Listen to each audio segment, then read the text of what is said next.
like to call to order the June 8th, 2026 School Committee meeting. Please rise for the Pledge of Allegiance. I pledge allegiance to the flag of the United States of America and to the republic for which it stands, one nation, under God, indivisible, with liberty and justice for all. A moment of silence. Please be seated. The listing of matters on the agenda are those reasonably anticipated by the chair, which may be discussed at the meeting. Not all items listed may in fact be discussed, and other items not listed may also be brought up for discussion to the extent permitted by law. This meeting will be live streamed for cable. A recording of this meeting will also be posted on the West Bridgewater Community Access Media website, wb-cam.org. First up, we have recognitions. Mr. Craig, would you please come up and provide some recognitions to our students? This is always a good reason to come to a school committee meeting.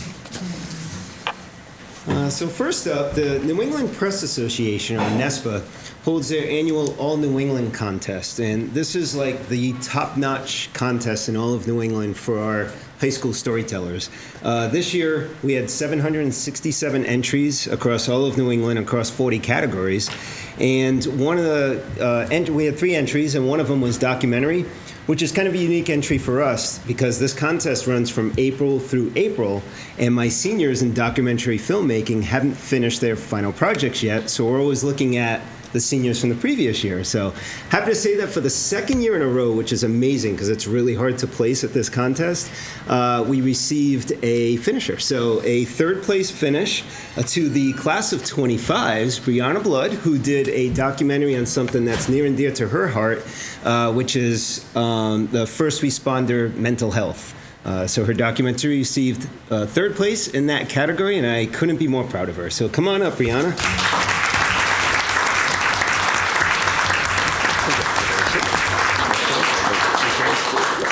Thank you. Nice job. And then we call it the Fall Frenzy, but it actually takes place now in December, which makes a big difference temperature-wise. So we have a contest called the Fall Frenzy. We had this year over 100 students representing 8 different schools around New England. And we head off to Emerson College for the day. And basically, this student, the way this contest works is that this is geared toward broadcast journalism students, the students that produce news. You remember those days, right? And so students get 5 hours. They receive a prompt at 9:30. It's a surprise prompt. Nobody knows what it is. And from that prompt, they have 5 hours to sort of conceptualize, interview people throughout Boston, yes, outside on a 22-degree day in Boston, edit, shoot, write, all within a 5-hour deadline. And so this is another example of what I say often in video production, which is that we teach them the skills in class, and they practice those skills in class, but the real learning for what I teach happens outside of the classroom, and this is a perfect example for that. So I'm proud to say that we brought up 2 teams, 9 students total, and we received a couple of recognitions. One, they took the prompt, warmth you can touch. What do you do with that? And they did a piece on the love that Bostonians have for their city and how they continue the heartbeat of Boston even through a cold winter. And so they did receive a bronze for that, so I'd like to call up Balin Brown.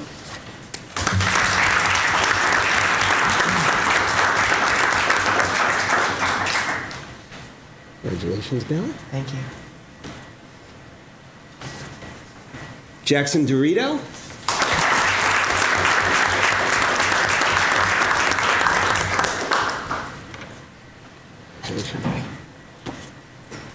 And Ethan Lormill.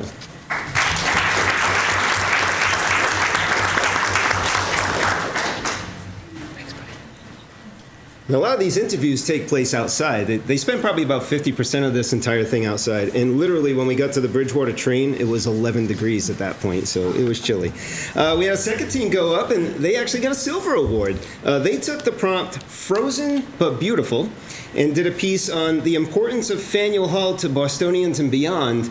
So the link that they made, which was pretty interesting, and the judges thought so too, was they didn't take frozen like the temperature. They took something historical that's been frozen in time, and people still will continue to come to Faneuil Hall, and there's a lot of pride there as well. So that silver award goes to Jillian Foley.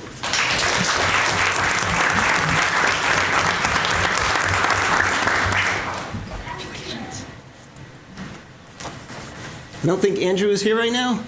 All right, he probably forgot, as he does. Teenage stuff. Riley Donovan?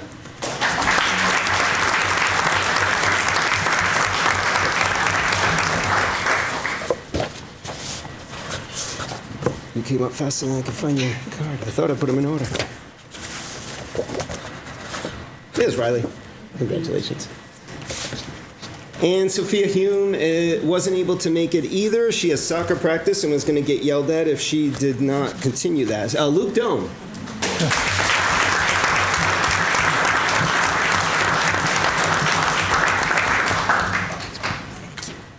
And the greatest thing I heard on the train back was, Mr. Cray, we could do this again next year, right? So I'm kind of excited about that and to bring new teams up. So thank you all for your time and congratulations to all the winners. I think we're taking a big picture. And Mr. Cray, I just want to say thank you to you for all your leadership with these students, and to our students, excellent job. So proud of you, your efforts, what you do in the classroom, but also in the community. It's inspiring, so thank you very much.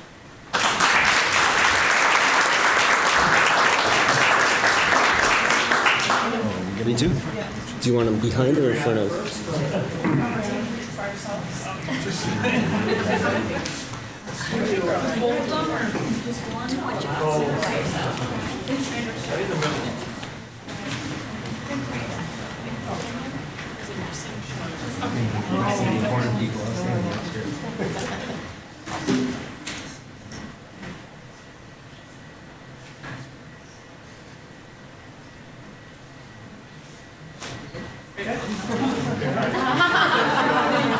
We used to be in behind. Right.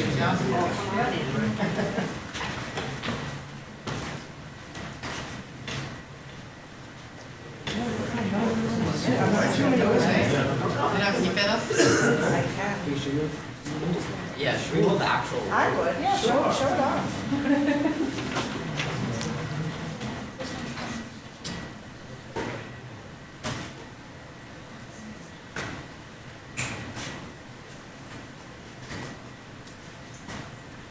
Everybody good?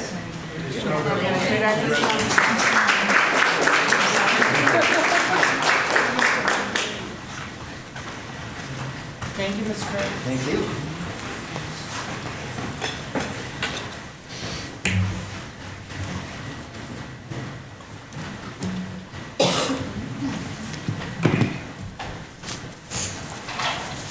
Our kids are very lucky to have him. He does a great job. Do you have to announce what we're doing? Are we good to go? We're good to go. So I'm here to present the 2 awards for the New England League of Middle Schools. Each year they recognize students who demonstrate academic achievement, integrity, honesty, self-discipline, empathy, and courage.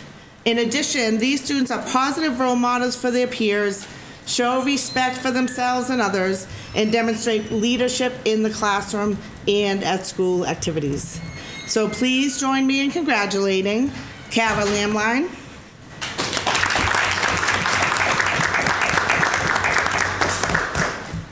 congratulations, kiddo. You're gonna stay up here because we're gonna take a picture, okay? And Carlos Eduardo Dos Reis.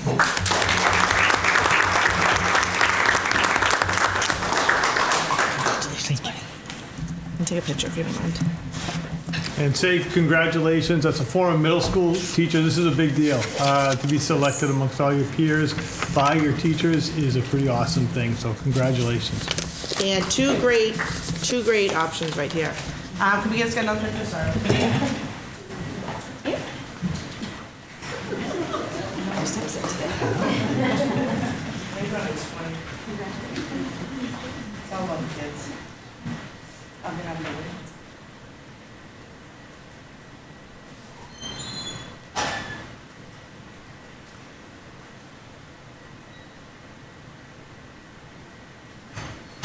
Congratulations.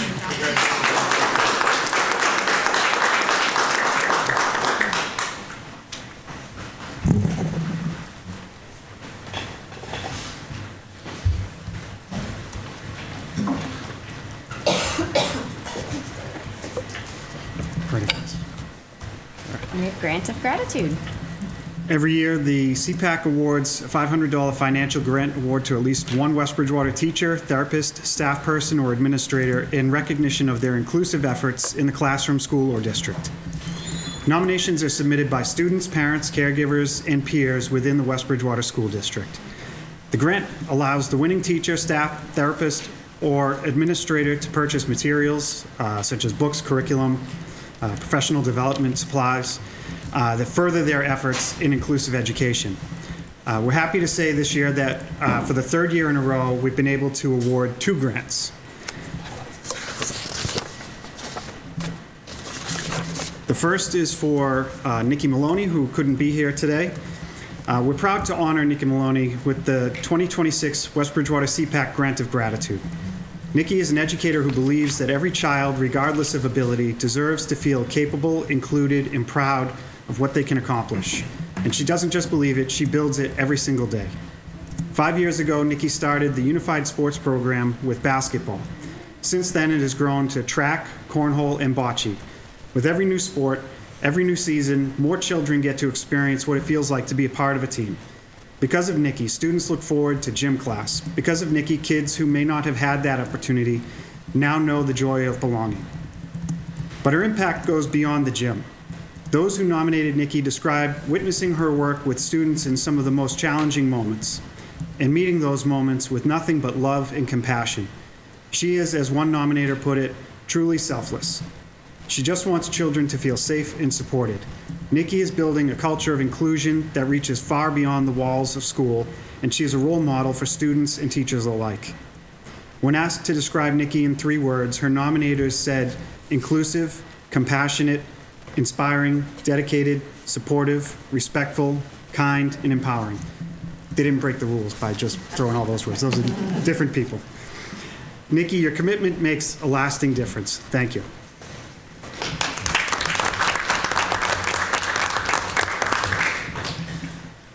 Our second grant is going to Nurse Carissa Moniz. We are proud to honor Nurse Carissa Moniz with the 2026 WB CPAC Grant of Gratitude. For any parent sending a child with complex medical needs to school, the anxiety can be overwhelming. You are trusting someone else with something that feels impossible to hand over. For the families of West Bridgewater, Nurse Moniz is the person who makes that possible. One family shared the story of their daughter, they said the name, so I'm going to say a lot of she or the student, who has type 1 diabetes and requires consistent monitoring and frequent, sometimes urgent care throughout the school day.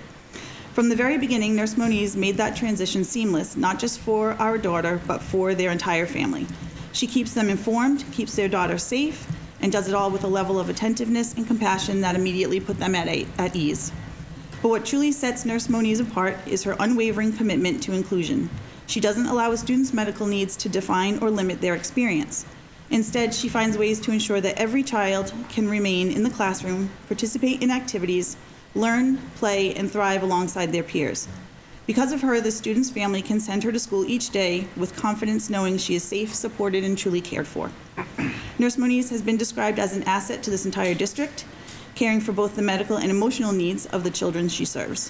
When asked to describe her in 3 words, her nominators offered kind, funny, empathetic, compassionate, inclusive, and understanding.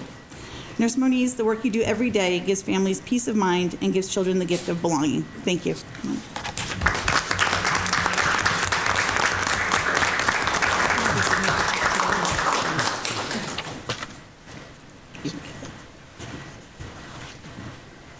So certificate for you. Congratulations.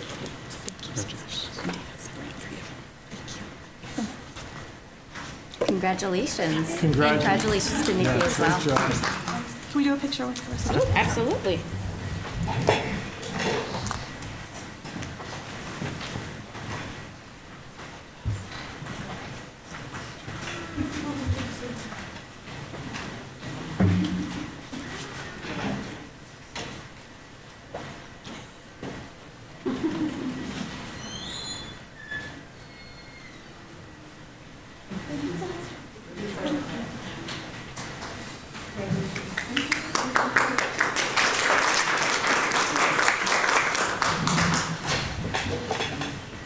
I'm very fortunate I get to see Nurse Moniz every day and Ms. Maloney, so you do an outstanding job, so thank you for the care you give our kids. All right, before we move on the agenda, we'll take a brief recess. I know mostly everybody snuck out, but if you were here for a recognition, you're more than welcome to stay for the rest of the meeting, or you're more than welcome to go. But we'll reconvene in a brief minute.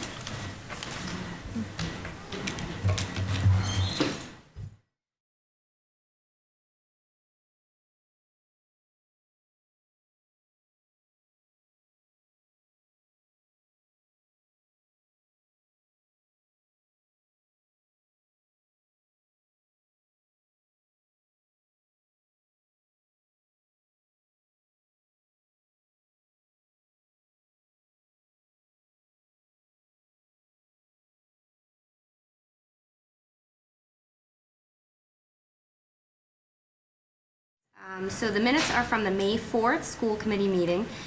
Due to the length of these minutes, I haven't had the opportunity to get through all of them, so I'm proposing we hold them for until the next meeting, but does everyone feel comfortable with that? Yeah. Sure. Okay, so next up we have warrants. Ms. Lizardi. The following warrants were issued and paid for fiscal year 2026. For bill warrants on May 7th, warrant number 41 for $204,868.11. On May 14th, warrant number 42 for $262,041.50. On May 21st, warrant number 43 was $71,307.41. And on May 28th, warrant number 44 was $163,150.29. For payroll warrants on May 8th, the payroll was $611,880.75. And on May 22nd, it was $752,455.31. As always, all warrants are public record and once signed are available in the Selectman's office for review. Thank you, Kara.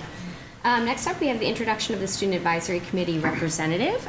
We do not have a representative here with us tonight. I understand they have their elections recently, so I think will be a surprise to us to see who joins us next.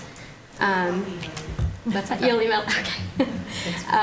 All right. Next, we have public comment. Members of the audience wishing to address the committee may do so at this time.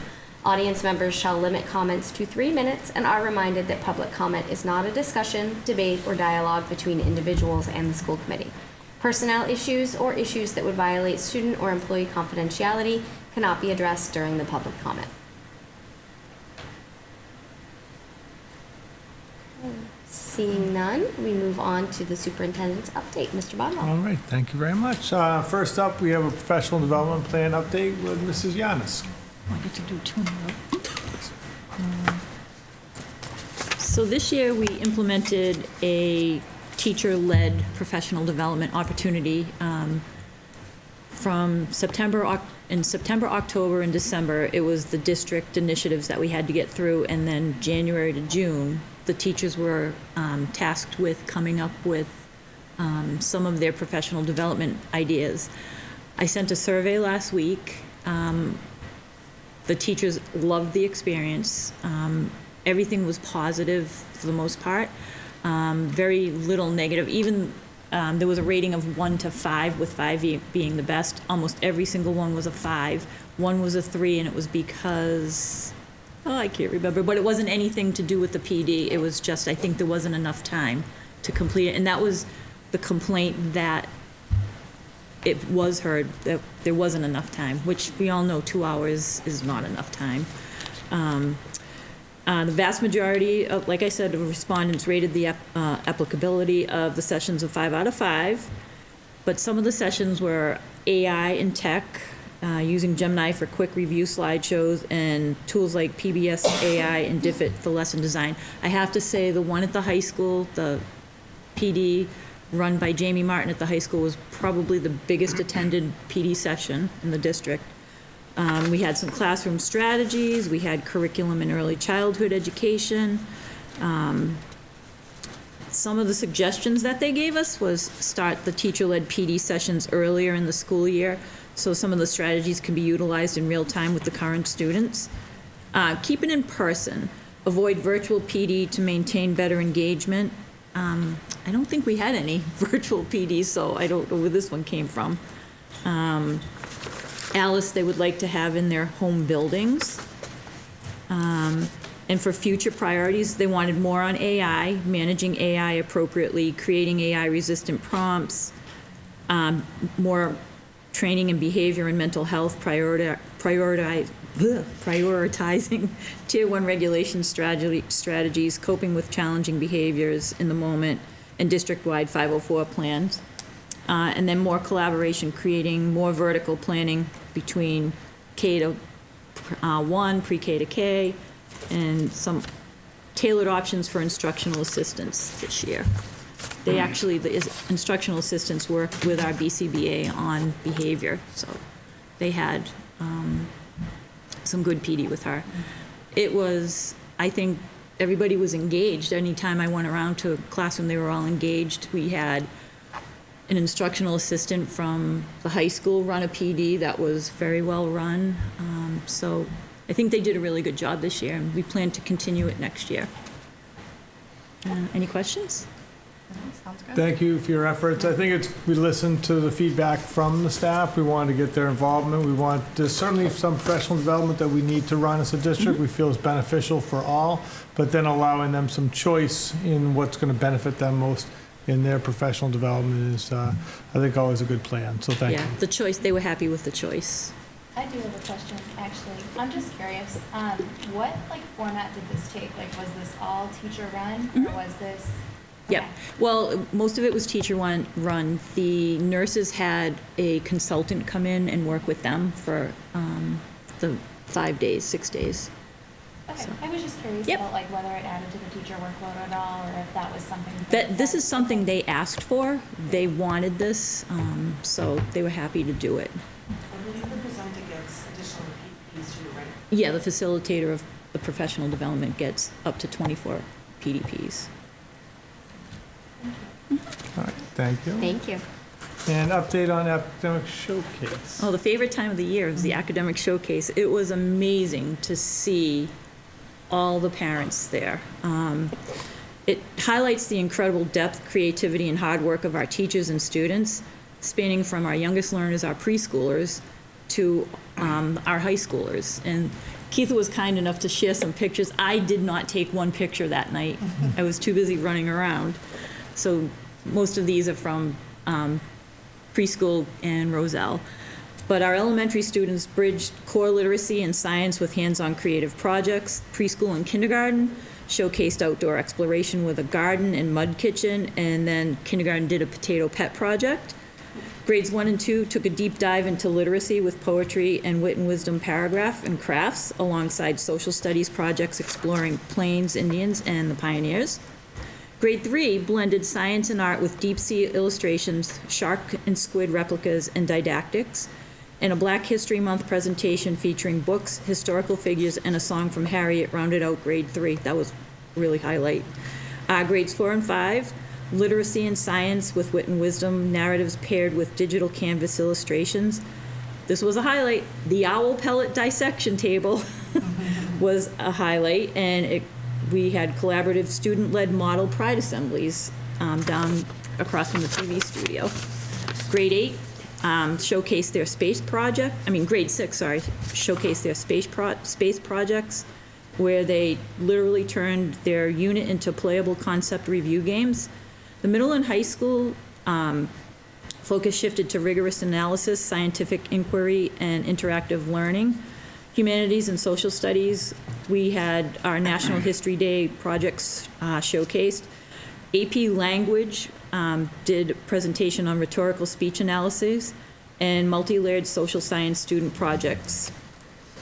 In math and science, we had interactive GimKit math demonstrations, an animal behavior lab, a deep dive into human body systems, and technology. We had students walked the attendees through their live coding process. And middle senior high schools demonstrated media skills with the green screen activities and announcements. As you can see, they're pretty well versed with that with Mr. Cray. The World Language Department displayed detailed royal family tree posters alongside honors and 8th grade writing portfolios. And in health and wellness, we had a practical display on mental health wellness featuring student-created stress balls with rice. We did. There was a school-wide community and creative arts session. We also showcased how students impact our community and express themselves through the arts. Grade 2 and grade 3 from Roselle, the student council pitched a campus-wide paper recycling program, and the arts, the high school arts, were on full display with an art gallery walkthrough and general middle senior high school artwork displays. And the music department brought energy with their performance of spring concert music and a choir performance. So this was a great night. I wish I had more pictures, but I think this was one of probably the best attended one we've had in a long time. So. And the great thing is it was literally 1 hour of packed 1 hour. entertainment that you could walk around, and we got a lot of nice feedback from parents Yes. who attended. So that was nice to hear. Yep. I did have a QR code for any comments or anything, and only one person said it was wonderful, so I'll take that. Any questions? So, thank you very much. Thank you. All right, Mrs. Page, graduation. And your job as a meteorologist, you passed that. Yeah, I was For the worried night. this year. I'm not gonna lie, I was worried. We were getting dripped on a little bit on the walk over, but that always is one of my favorite parts, walking over with the graduates. But yeah, I think it was a great ceremony. I think the student speeches this year were fantastic, well thought out, meaningful. The chorus sang. It was just, yeah, I think for them, it's all about them. You know, they worked to get there, so I was really proud to have the celebration for them. And it was packed. I think that may have been the most crowded that it's ever been. But all good stuff. I have, really nothing more to say than, thanks for those of you who were able to make it and to support our kids. And yeah, I think it was great. And thank you to you, the advisors, and yes, all the Mrs. people Mac- behind the yeah. scenes. I mean, you said it that night, but it certainly takes a village. We had some, just even the reserving of seats and the counting of seats and the putting the seats out and everything, the sound system, the video, everyone needs to work together. So it's not as easy as, maybe doing it in a gym, but it's certainly worthwhile because it's an amazing site. It all came together, so thank you to everybody. It was a great ceremony. It's such a beautiful tradition too that we have it in that town park. We're lucky. It's beautiful. I think a parent made a comment after the fact. They said, I was sitting there and I could hear the river. You know what I mean? I said, yeah, no, you don't really get a lot of that. A lot of times it's not like a turf field or in the gymnasium. So we're lucky. And it's such a nice walkover for everyone that takes that walkover with the graduates. It's kind of that last time together, so nice. Okay, on to new business. Our first order of new business is the homeschool request. It is in your packet. Has everyone had an opportunity to review it? Yes. And Mr. Bodwell, I know Mrs. Marble is not here tonight to speak to this, but have they submitted a plan? Is everything in order? Yes, she has reviewed it. I have Okay. also taken a look at it, and it meets all the criteria set forth in our policies. Okay. Does anyone have any questions? Is there a motion to approve the homeschool request in our folder? Motion to approve the homeschool request. Is there a second? Second. All right, any further discussion? Okay, all in favor? Aye. Any opposed? So moved. Okay, next on our list, we have the superintendent Bodwell's evaluation. So we are going to go about this in a somewhat organized fashion. So we're going to go through all of the standards first and then circle back to the summary and your individual goals. So I will start with standard number 1. Thank you, actually, first of all, to all of you for all of your effort, all of your comments, and for getting it to me on time, which made it a lot easier. I didn't have to scramble at the last minute, which was nice. So Okay, so for Standard 1 is instructional leadership. So in Standard 1A curriculum, we rated Mr. Bodwell proficient. In Standard 1B instruction, Mr. Bodwell received a rating of proficient. In Standard 1C assessment, Mr. Bodwell received a rating of proficient. In 1D evaluation, we have a rating of proficient. In 1E data-informed decision-making, we have a rating of needs improvement.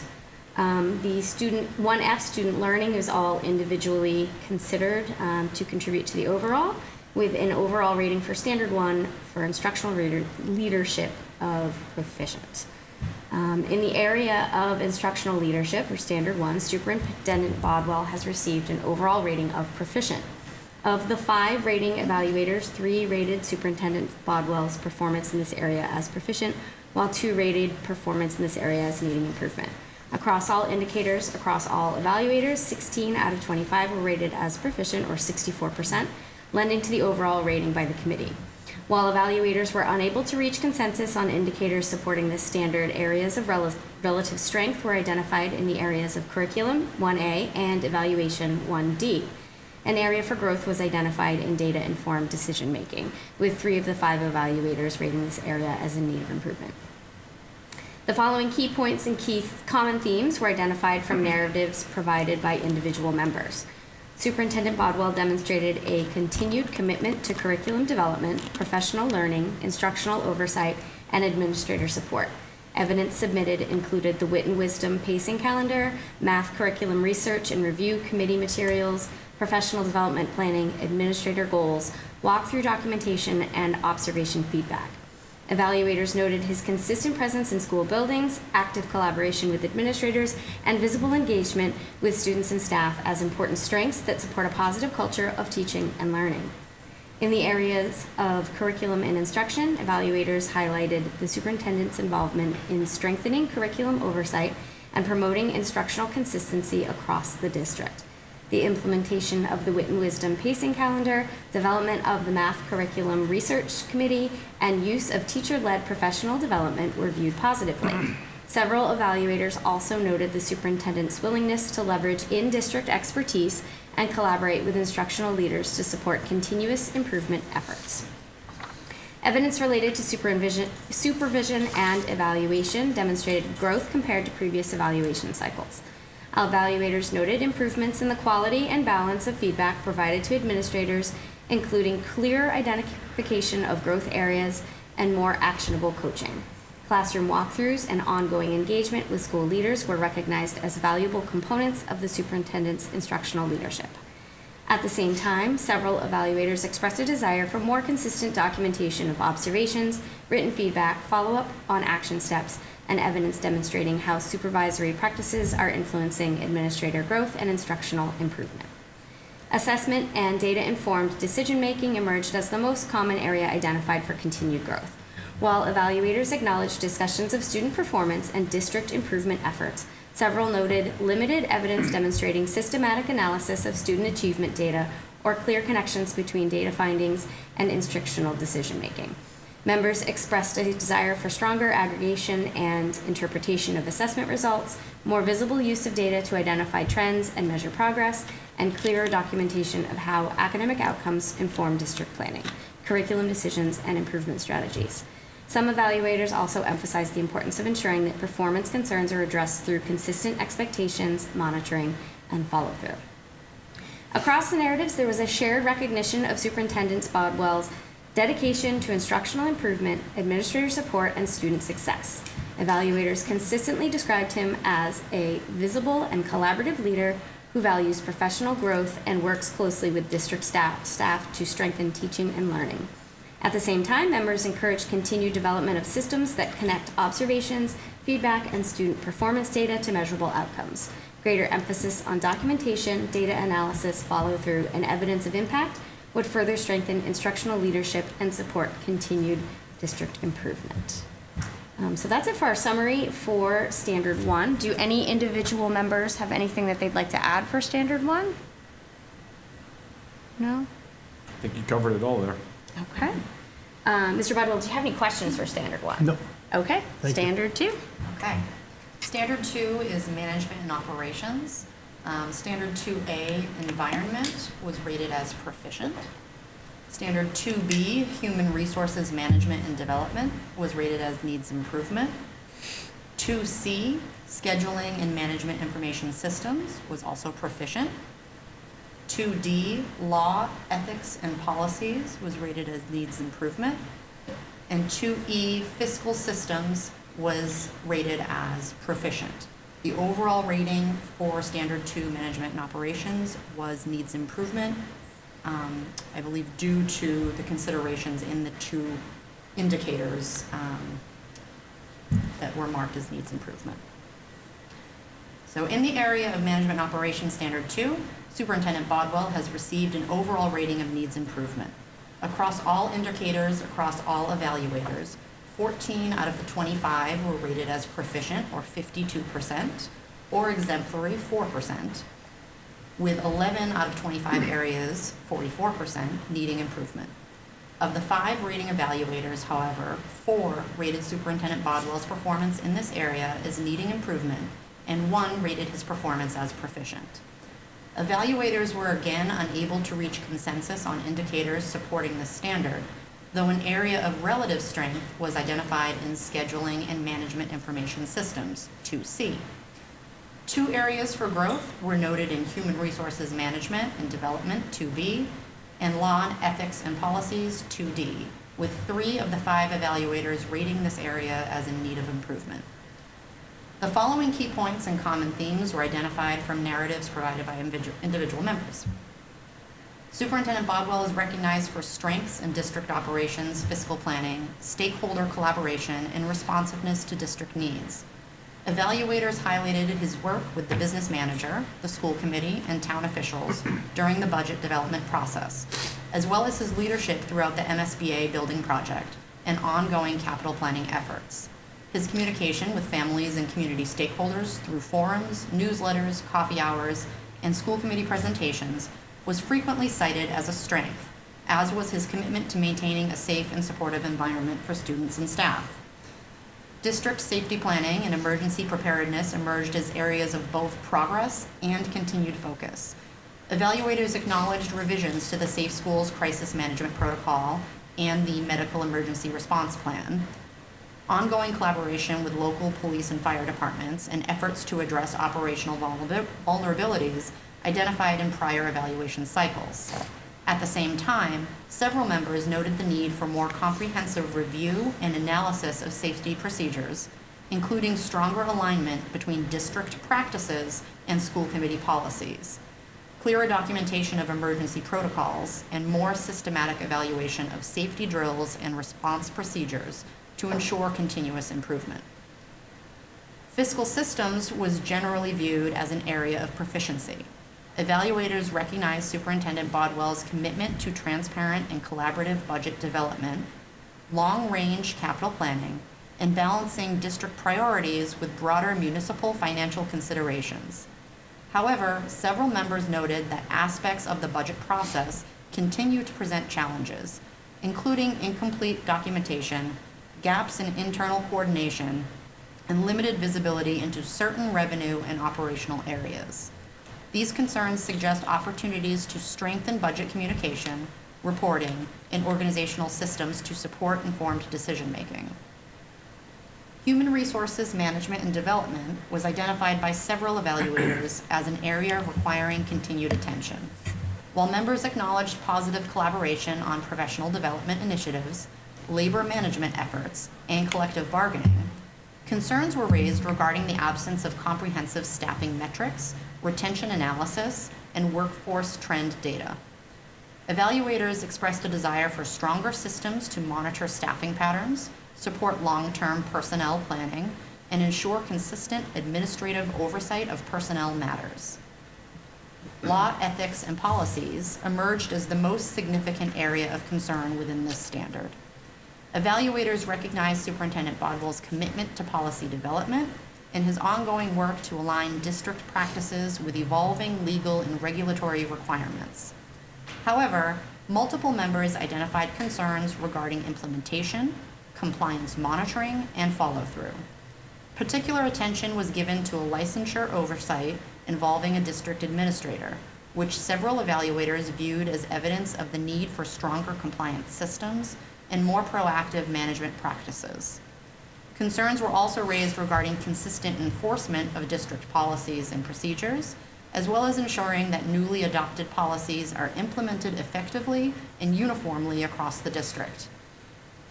Across the narratives, evaluators consistently described Superintendent Bodwell as accessible, collaborative, and deeply committed to the West Bridgewater school community.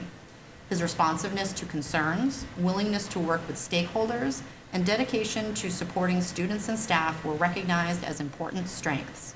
At the same time, several evaluators encouraged continued growth in the areas of operational oversight, accountability, compliance monitoring, internal communication, and consistent implementation of district policies and expectations. Strengthening these systems and processes will further support organizational effectiveness and help ensure that the district operations are aligned with the high standards expected of the role. Thank you, Kara. Does anybody have any individual comments or questions related to the standard? No? Comprehensive. Mr. Bodwell, do you have any questions? No, I did share some specific information with a few members related to some of the indicators, but I'll leave it at those communications. All right. Standard 3, family and community engagement. Harry? Yep. Standard 3, family and community engagement. 3A, engagement, the committee rated a proficient. Standard 3B, sharing responsibility, the committee rated proficient. 3C, communication, committee rated proficient. And 3D, family concerns, the family rated proficient. In the area of family and community engagement, Standard 3, Superintendent Bodwell has received an overall rating of proficient. Of the 5 rating evaluators, 4 rated Superintendent Bodwell's performances in this area as proficient and 1 rated his performance as exemplary. This indicates continued improvement over last year's ratings. Across all indicators, across all evaluators, 19 out of 20, 95%, were rated as proficient, 85% or exemplary, 85% proficient, 85% or exemplary, 10%, while 1/20th, 5% was rated as in need of improvement, lending to the overall rating of proficient by the committee. During this evaluation cycle, family and community engagement is a significant area of strength for Superintendent Bodwell, with all committee members reaching consensus that Superintendent Bodwell demonstrates at least proficient, if not exemplary, performance in the areas of engagement, 3A, communication, 3C, and family concerns, 3D. The following key points and common themes were identified from narratives provided by individual members. Superintendent Bodwell is widely recognized for strong performance in the area of family and community engagement. Evaluators consistently describe this standard as one of his greatest strengths, citing his visibility through the district, approachable leadership style, and commitment to maintaining open lines of communication with students, families, staff, and community stakeholders. His accessibility and responsiveness were frequently noted as important factors in fostering trust and positive relationships across the school community. Communication emerged as a significant area of strength across all narratives. Evaluators highlighted Superintendent Bodwell's consistent use of multiple communication channels, including district newsletters, emails, website updates, social media, school committee presentations, public forums, and superintendent coffee hours. Stakeholders are routinely informed of district initiatives, school events, and emerging issues through timely and transparent communication. Several evaluators noted that while the volume of information shared is appreciated, streamlining certain communications may help ensure key messages are more easily accessible to families and community members. Multiple evaluators commend Superintendent Bodwell's efforts to create meaningful opportunities for engagement and two-way dialogue. Regular attendance at school events, open houses, curriculum nights, community meetings, and stakeholder forums reflect an ongoing commitment to listening and relationship building. Partnership with parent organizations, community groups, town officials, and district stakeholders were identified as important contributors to a welcoming and collaborative district culture. Student voice emerged as a particularly notable strength during this evaluation cycle. Evaluators recognized the expansion of student roundtable meetings and the superintendent's efforts to incorporate student perspectives into district discussions and decision-making. Members noted that feedback gathered from students was not only solicited but also referenced in committee discussions and district planning, demonstrating a genuine commitment to ensuring student perspectives are heard and valued. Several evaluators also highlighted the superintendent's responsiveness to concerns raised by family and community members. Members noted his willingness to engage directly with stakeholders, address issues in a timely manner, and remain visible during both routine operations and more challenging district initiatives. His communication and outreach efforts through the MSBA building project process were cited as examples of maintaining transparency and stakeholder engagement during a complex and highly visible district undertaking. While feedback was overwhelmingly positive, some evaluators identified opportunities to further strengthen this standard. Suggestions included providing additional evidence demonstrating how family concerns are resolved, expanding opportunities for families to participate more directly in shared decision-making processes, and strengthening systems that demonstrate how stakeholder feedback informs district priorities and planning. Members generally agreed that communication engagement structures are strong and that future growth lies in deepening stakeholder participation and partnership in district decision-making. Thank you, Perry. Does anyone have any individual comments for Standard 3? I just want to share, like, this is one of your strongest areas. Absolutely. And you're a people person, and how much you care for the It students truly shows. Oh, thank you. Appreciate it. It really does. Did you have any comments or questions? Nope, I'm good, thank you. Okay, Standard 4, professional culture. JP? All right. Standard 4A, commitment to high standards, was rated proficient. B, cultural proficiency, rated as proficient. C, communication, rated as proficient. D, continuous learning, rated as proficient. E, shared vision, rated as proficient. F, managing conflict, rated as proficient, which led to an overall rating for the standard of professional culture of proficient. And the executive summary. Okay. In the area of professional culture, Standard 4, Superintendent Bodwell has received an overall rating of proficient. Of the 5 rating evaluators, 4 rated Superintendent Bodwell's performance in this area as proficient, and 1 rated his performance as needing improvement. Across all indicators, across all evaluators, 25 out of 30, or 83%, were rated as proficient. Were rated as proficient 80%, or exemplary 3%. And 5 out of 30 were rated as need improvement, or 17%, lending to the overall rating by the committee. The committee reached consensus with ratings of at least proficient, if not exemplary, in the areas of cultural proficiency, which was evaluation B, communication, which was evaluation C, and shared vision, which was evaluation E. Here are some of the key following points and themes that were identified from narratives provided by the individual members. Superintendent Bodwell demonstrates a strong commitment to continuous improvement, collaborative leadership, and maintaining positive relationships throughout the district. Evaluators consistently described him as approachable, respectful, and receptive to feedback, noting his willingness to listen to diverse perspectives and engage constructively with students, staff, family, and community members. His visibility throughout the district and focus on relationship building continues to contribute positively to the overall culture of the schools. A commitment to professional learning emerged as a significant strength across multiple evaluations. Members noted Superintendent Bodwell's participation in professional development opportunities, including the Mass Summer Institute and the MASC Mass Joint Conference, as evidence of his dedication to ongoing growth as a leader.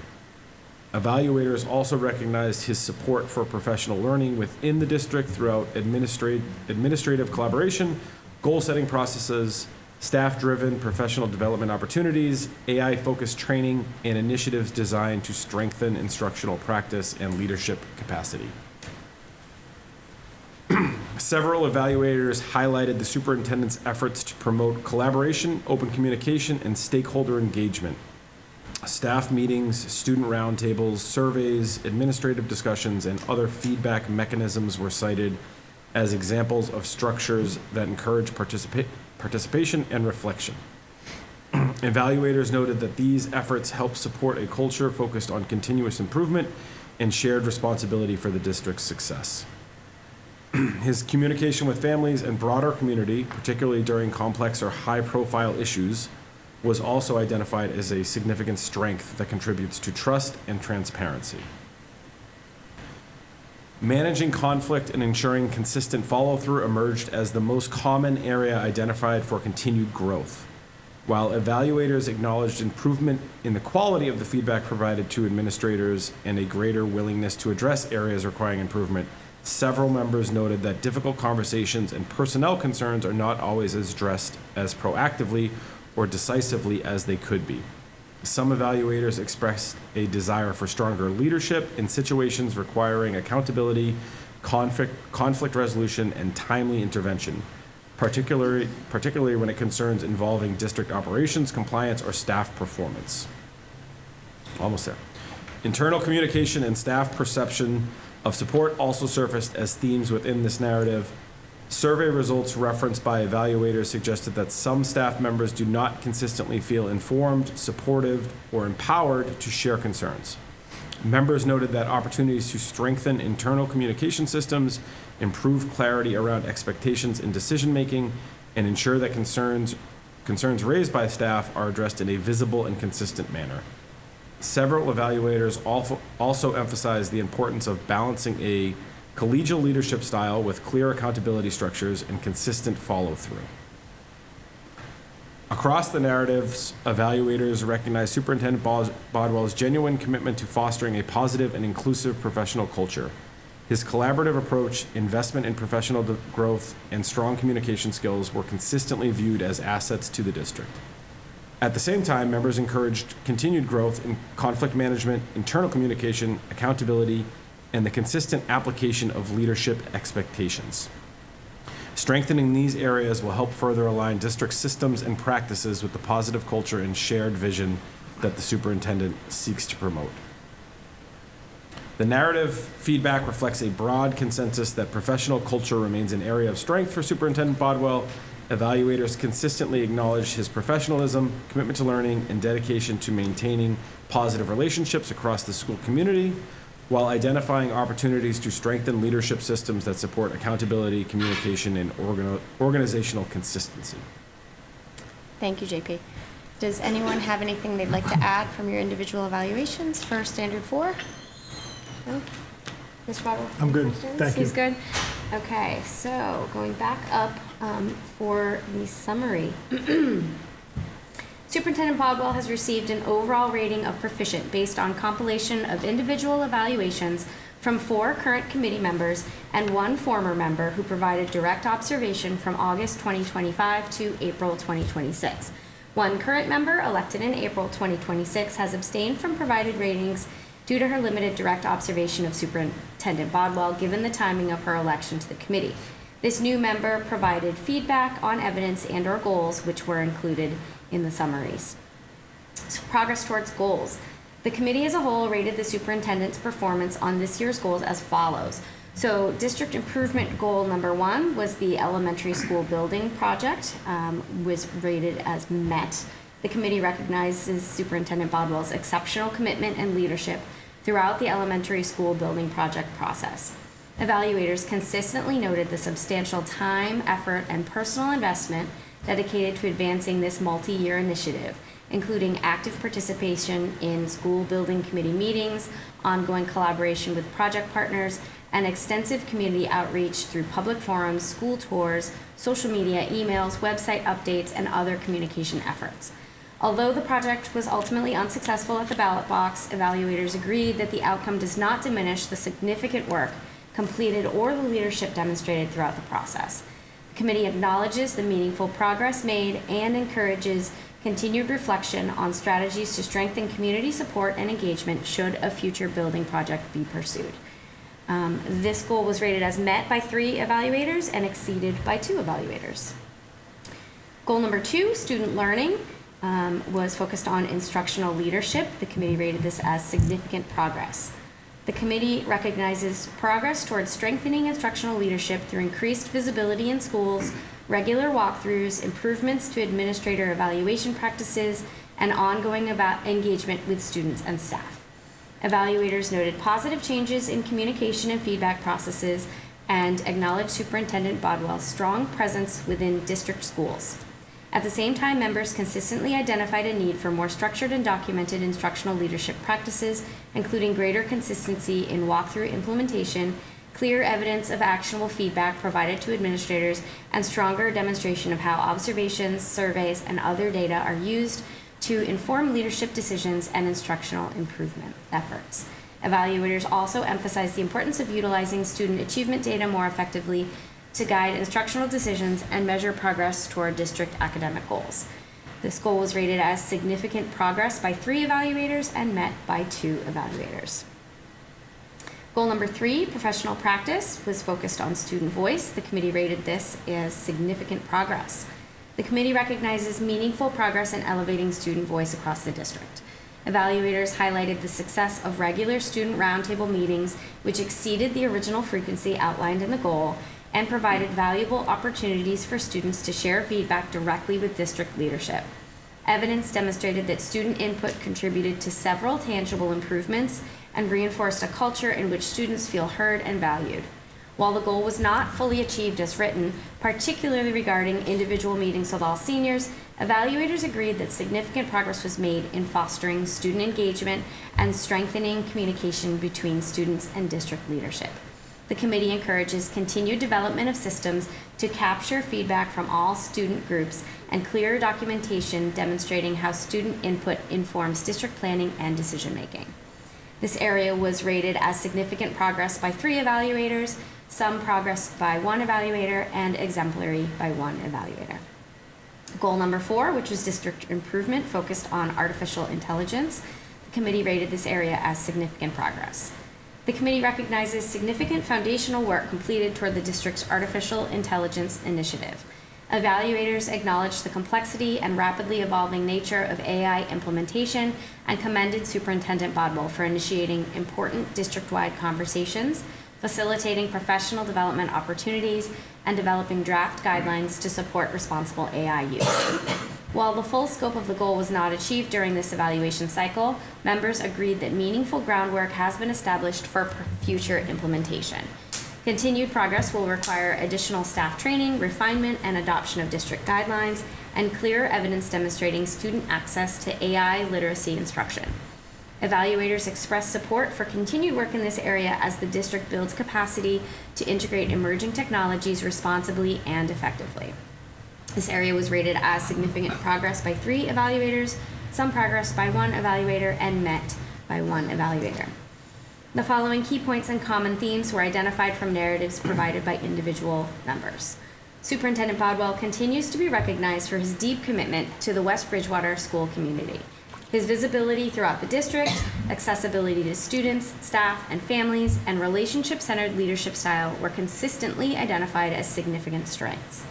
Communication remains a notable strength. Evaluators highlighted his efforts to keep families, staff, and the broader community informed through regular updates, public forums, surveys, newsletters, and direct outreach, contributing to increased transparency and community engagement. Superintendent Bodwell demonstrated significant dedication and leadership in advancing major district initiatives, particularly the elementary school building project. Evaluators recognized the substantial time, effort, and personal investment devoted to the project, as well as his collaborative work with town officials, community partners, and district stakeholders. Superintendent Bodwell continues to be viewed as a professional, collaborative, and approachable leader who is receptive to feedback and committed to continuous growth.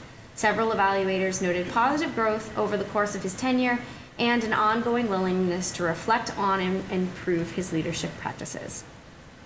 While valuing his relationship-focused leadership style, multiple evaluators emphasized the need to further strengthen management and operational leadership through greater consistency in administrative oversight, accountability, follow-through, and implementation of district policies and expectations. Several evaluators encouraged a more structured and data-driven approach to instructional leadership, including clear use of student achievement data, stronger documentation of administrative feedback and coaching, and greater emphasis on measurable outcomes when evaluating district initiatives and progress towards goals. Evaluators expressed a desire for stronger systems and processes to support internal communication, consistency of practice, compliance monitoring, and organizational decision-making, while ensuring expectations are applied fairly and consistently across the district. The committee recognizes and appreciates Superintendent Bodwell's continued dedication to West Bridgewater Public Schools and his unwavering commitment to students, staff, families, and the broader community.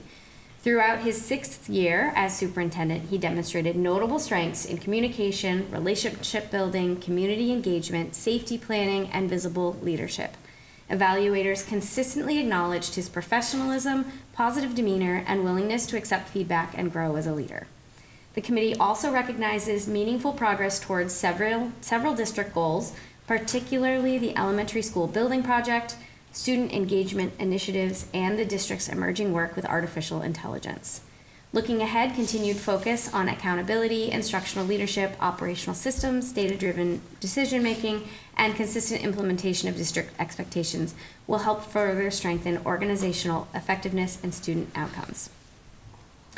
The committee expresses its gratitude to you, Superintendent Bodwell, for your service, dedication, and tireless efforts on behalf of the West Bridgewater school community, and we look forward to your continued growth and leadership in the years ahead. Is there anything that anyone else would like to add? The overall? I mean, it's a lot. It's a lot. It's 22 pages for those who can't see it. But I will say, in my time here, I do appreciate that things that we comment on and ask you to improve upon or, focus on, you generally tend to do that. And I know that a lot of things I mentioned in my evaluation last cycle, you did make a point to address in this cycle.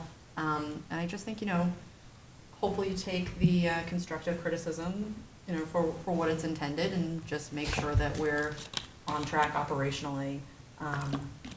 Because, we know you care about this district, and that you can't drain that.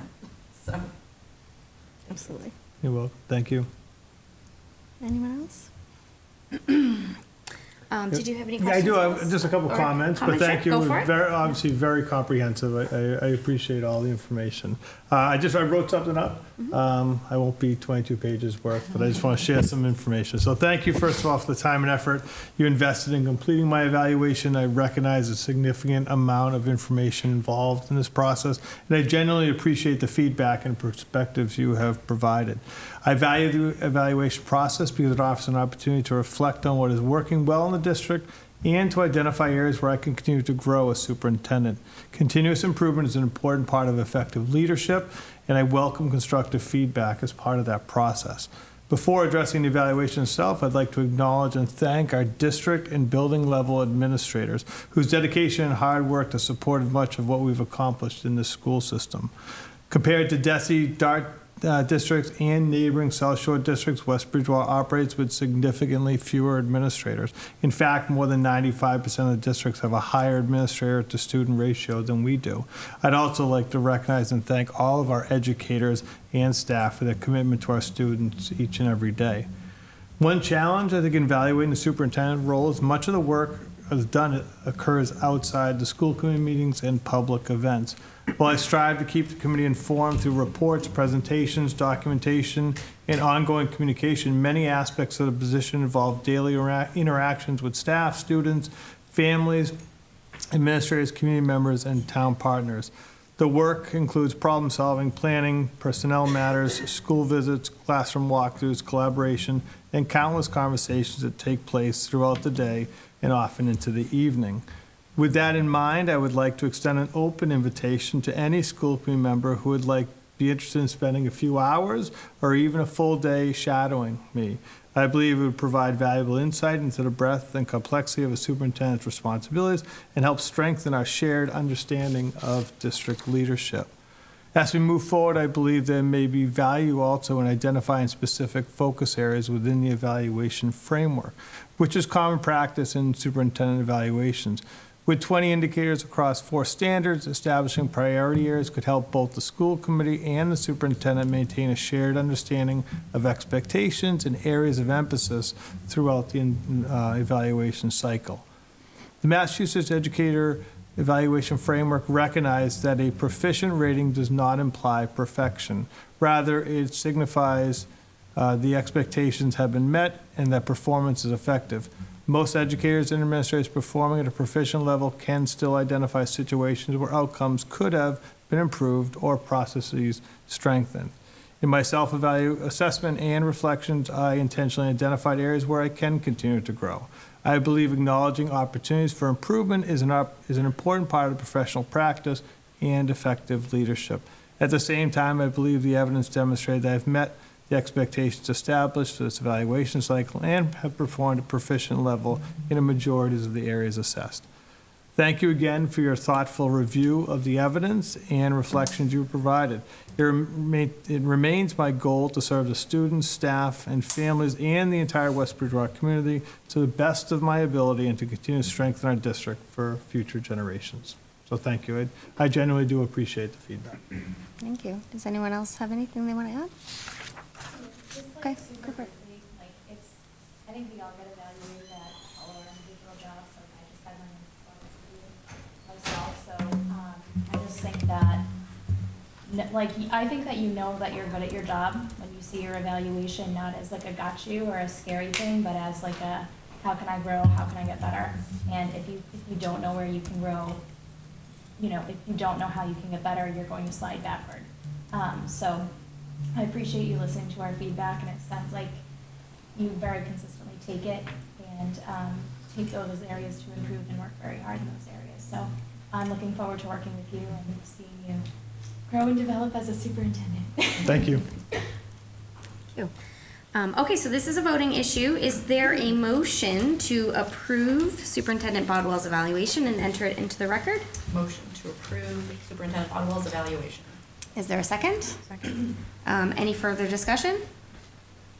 So I will call for a vote, and there is the opportunity for abstention if you prefer to do that. But we'll move forward. All approved, or all in favor? Aye. Aye.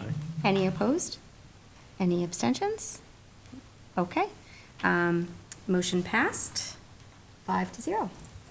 Right, next up on the agenda is discussion of school committee meeting attendance options, including virtual participation and potential meeting day changes. So this is added to the agenda where, you know what, I realized, we haven't had the opportunity to actually welcome Lexi yet. Like, welcome to your first meeting as we just jump into all of the end of the year stuff. So welcome, we're glad that you're here.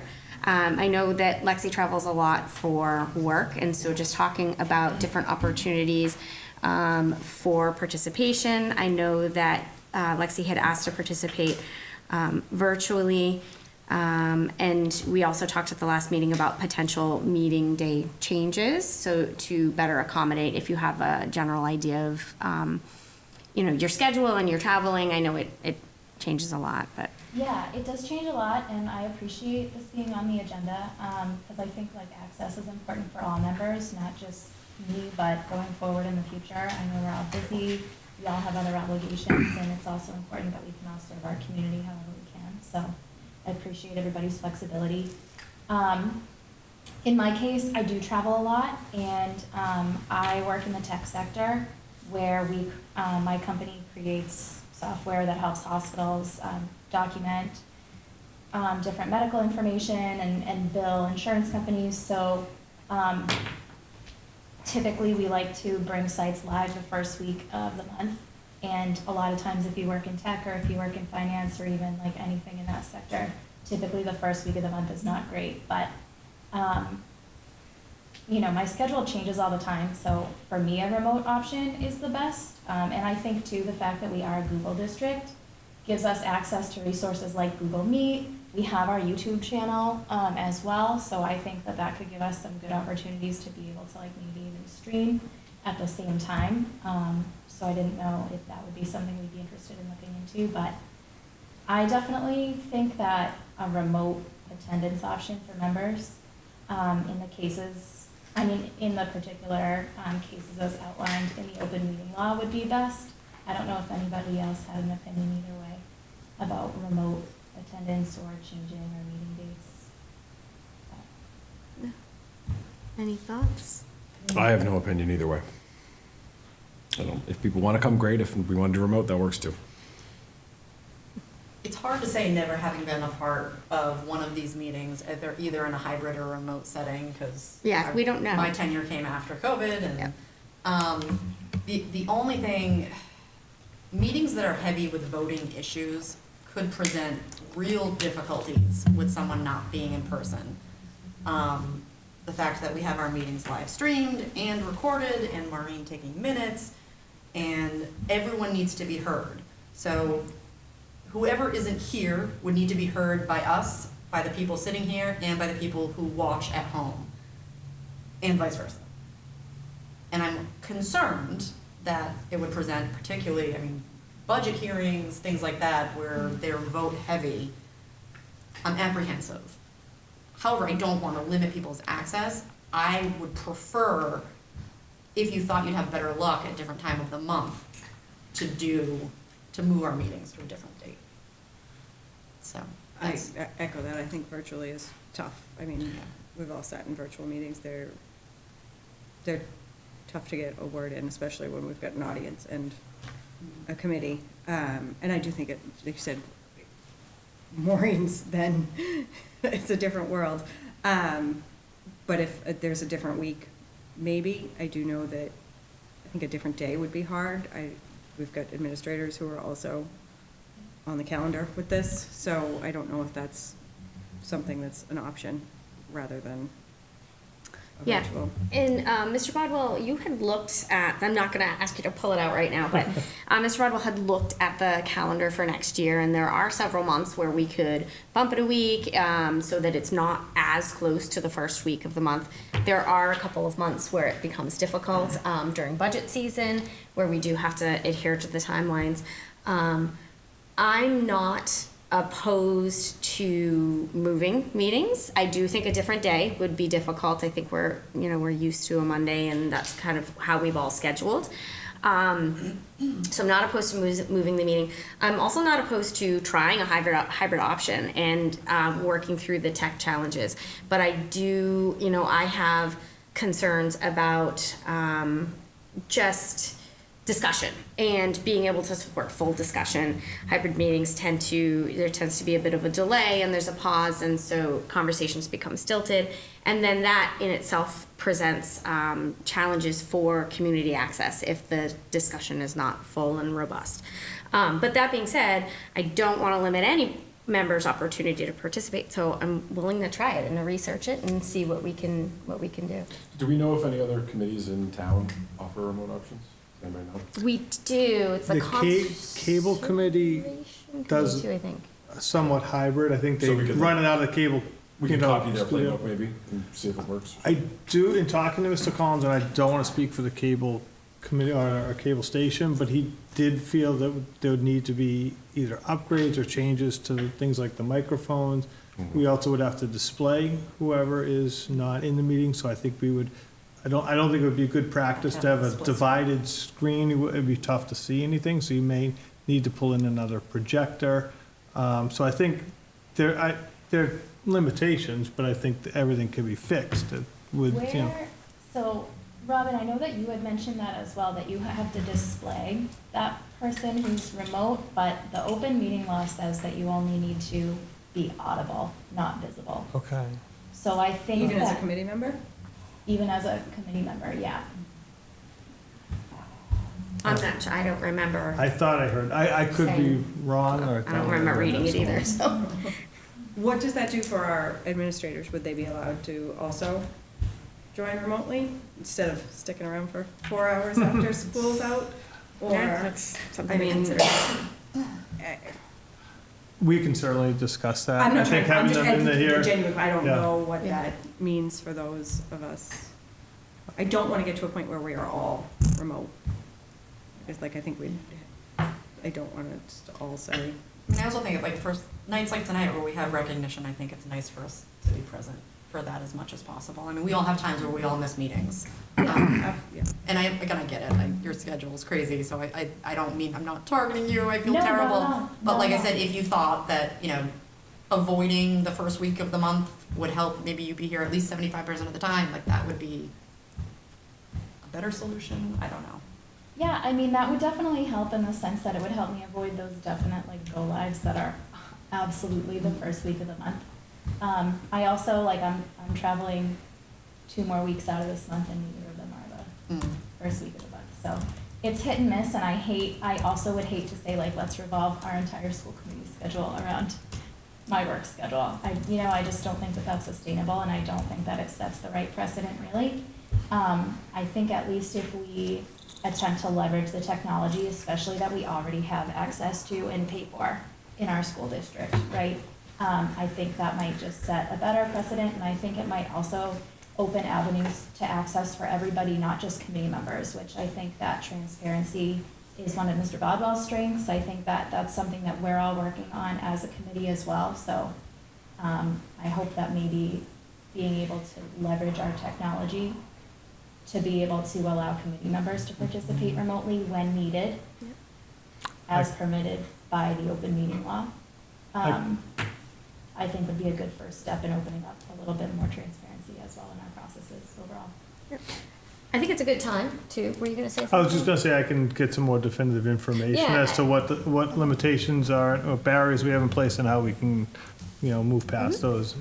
Yeah, I think it's a good time too, because it's June. Our next meeting is August, so we can come up with a list of things that we need to research and we need to look into. And I'll actually communicate with you, Lexi, because you are the tech guru, so that we can kind of, well, more than me anyway. So so we can work on the tech side brainstorm of it as some well. stuff. I had Mr. Collins in high school as a teacher. I'd love to connect with him about maybe how we can make this possible. And Mr. Bodwell, you're absolutely right. We have all summer. So, And it may be more on the cable side too, so less Mr. Collins and more the, the WB The requirements TV for stuff. So, yeah, how they do this and how they stream, but I'm sure they're very capable. So let's leave this on unfinished business, and we'll start gathering more information and get into it. Okay. Okay, great. Next, the WB PTO update, Ms. Weech. This was texted to me, so I apologize. The PTO is dedicated to making a school a better place for our students. This past month, preschool, kindergarten, and first grade were treated to adorable butterfly and tadpole buddies who showed them the fascinating journey of life. First and third graders also got some new books to go with their lessons. Teachers had been borrowing from the public library. Sorry, I haven't read this before now. Teachers have been borrowing from the public library. This will help ensure they have the book in their classroom when needed. All year long, kids in grades 1 through 6 get a special token to visit the book vending machines at the Roselle and the Howard School to pick out a new book. Kindergarten had a fun surprise this past week when they got to walk over to the Howard and each got a book from the vending machine as well. And as always, 6th graders will wrap up this year with T-shirts they've designed themselves for their moving on ceremony. We also had the Wizards game last month, which we just got the numbers for. We raised over $12,000 for that, which is a great end to our year. And we finished up teacher appreciation earlier, or almost a month ago, where we had snacks, a lunch, a coffee day, a dessert day, and there was something else in there. And we hope that more families will join us next year at the PTO. Okay, thank you. Okay, the CPAC update. The mission of West Bridgewater Special Education Parent Advisory Council is to build inclusive schools and communities. We do this by supporting families of students with IEPs and 504s and including regular education parents by offering advice, advocacy, and opportunities for education and community building. We had another successful school year. In September, we kicked off the year by hosting tables at all 4 curriculum nights, spreading the word about our mission, and meeting many new families. In the fall, we welcomed Christine Riley from Cape Cod Advocate for our first workshop of the year, Basic Rights and Your Child's IEP. We rounded out 2025 by celebrating International Day of Persons with Disabilities with our annual Inclusion Matters Rock Your Socks fundraiser on December 6th. In February, we hosted a viewing session for Desi's webinar, Reimagining and Recalibrating the Massachusetts State Compliance System. And in April, we were proud to celebrate neurodivergence and learn more about the autistic community with Autism Acceptance and Appreciation Spirit Week at each school. In May, we called on the WB CPAC's community to nominate West Bridgewater's inclusive educators with our annual Grant of Gratitude. Congratulations, Ms. Moniz and Ms. Maloney.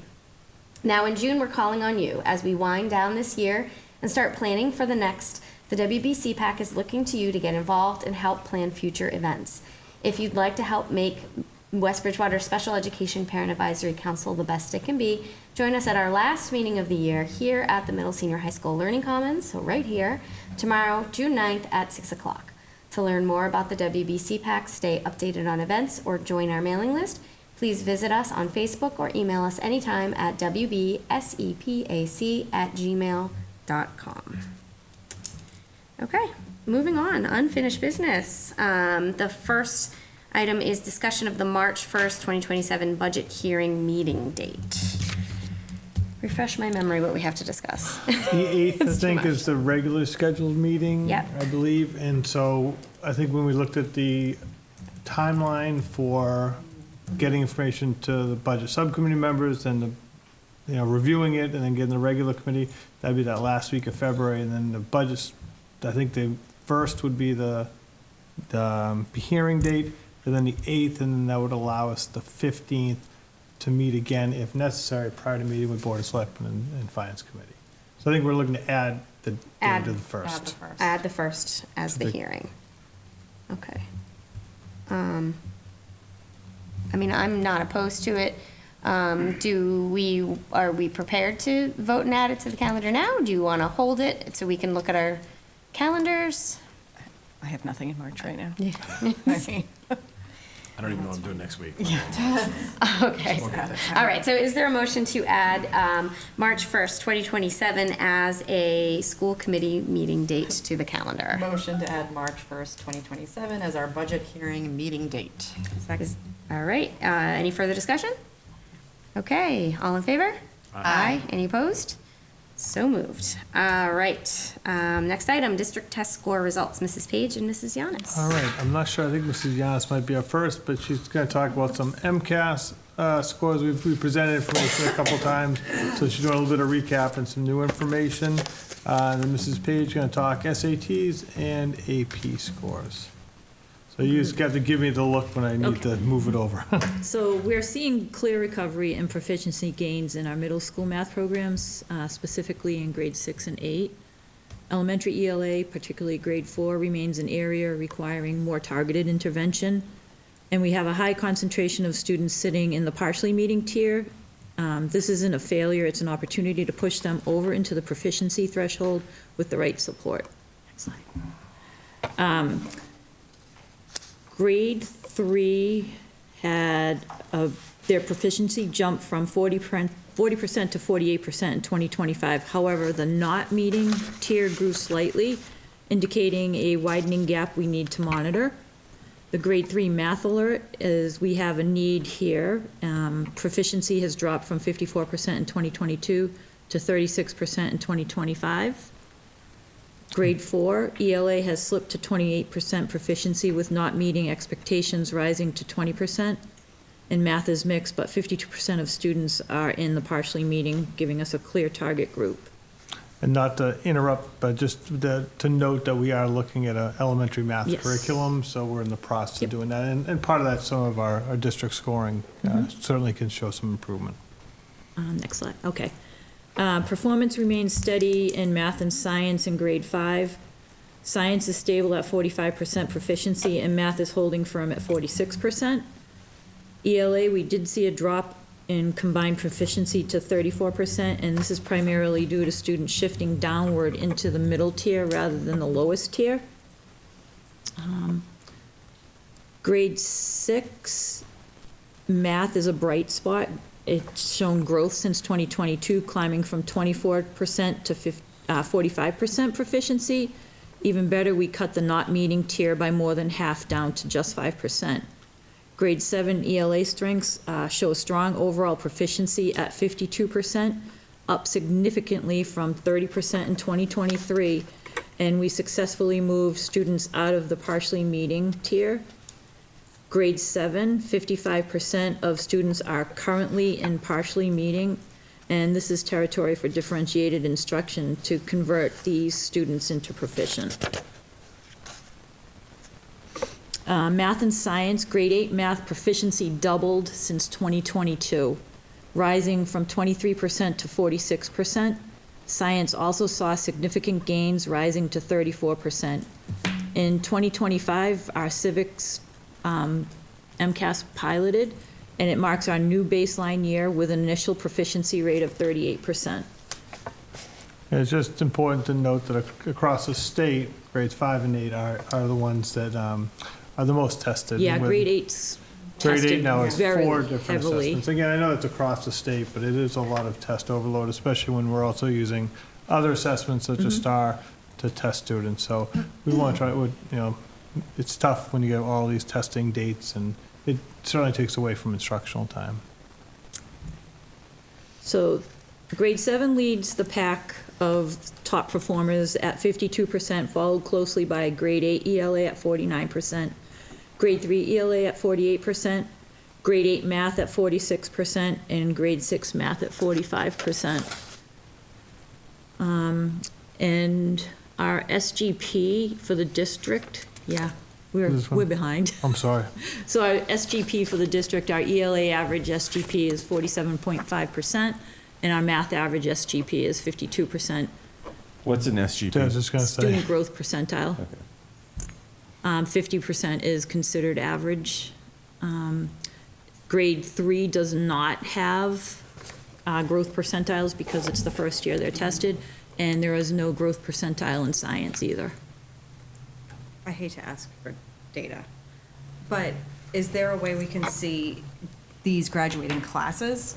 Like, I see that, grade 3 has gotten better, but has that class improved? We can follow cohorts. So That's what I was going to ask, the same thing. And I think I did that in one of the presentations. I followed a cohort. Yeah. Because I can see, here from 3 to 4, it looks like in 2022, a rough year for all of us, but it did go down, but then it looks like it might have gone back up based on this. I'd really love to see, per cohort, are they improving? Are they catching up? Or are they stuck in that not meeting? Part of the dip in ELA too is we implemented the new ELA program, you're always going to see a little bit of a dip. And we're starting to see that. And we're starting to see it come back. We've partnered with Columbia University for the CPEARL and the CSIF study to show us how we can best leverage our implementation.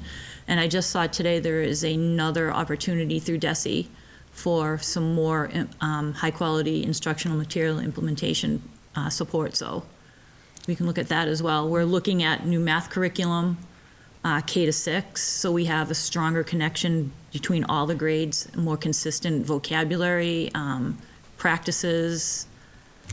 And I think you mentioned the CPRL study, but we met for the end of the year with the consultant, and it was encouraging growth. It was going to share it next with the administrators, but it was good to see that they're doing a lot of tracking of what the teachers are saying, how they're implementing. They're doing targeted observations in the classrooms.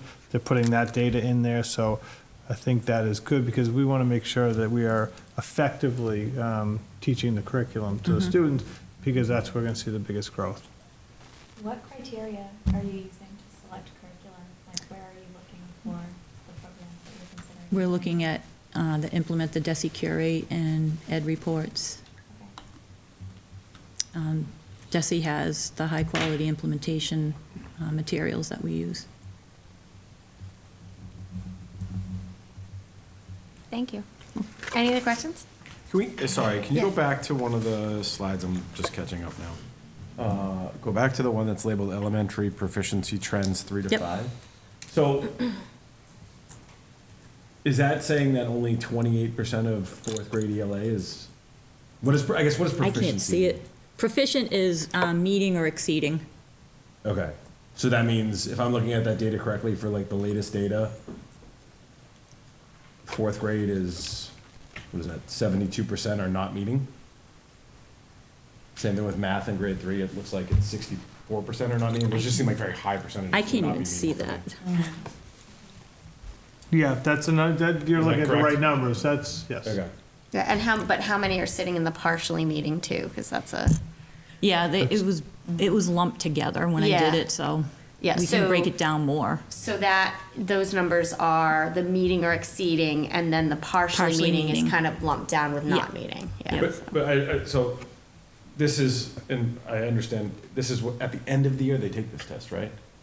So if, March, we don't Okay. get results until October. okay. So it's just alarming to me that, like, in those grades, more than half are not meeting towards the end of the year. I could see if it was like, if we were taking this in September, that would make sense to me. But it's just, I'm a little concerned with these numbers, especially with, I think what Mrs. Page is gonna go into next, like, especially in the math area, it seems to be, like, I think it was the first slide you put up. If you can go back to that, it had like only like 20%. Yeah, or 36%, sorry. Oh, sorry. Go back to that, yeah. So the proficiency fell from 3 years ago, we were, more than half the kids were proficient, now we're down to 36%. Is that the last thing, am I reading that correctly? Yeah. I know it's a new group of kids, but I'm saying Yes. it doesn't seem like we're trending well on the math and science side, is I guess what I'm a little concerned about. Does the data support that, or am I imagining that? No, that's what it says. Okay, good, all right.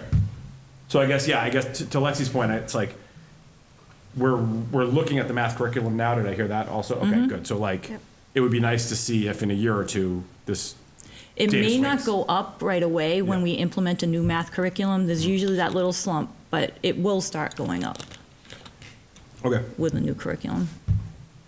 And high-quality implementation Yeah. and So, like, working with consultants. this is the kind of stuff that I would love for us to do way more often than we do. Because, like, to me, this is like, don't get me wrong, it's everybody's feelings are very valuable, but to me, this is like way more valuable than talking about things. Like, this is stuff that I want to see progress on as we go throughout the year, to me, at least. And I understand we can't get the MCAS data all the time. I'm not saying, Right, it was, so in the year, it'd be more some of the star data, Dibbles data. would yeah, be that, like, more if we could this do year. this, like, Beginning of year. every end other of year. meeting, or what, whenever that data comes available, to me, that would be like, And remember, some places sometimes it's just on one day.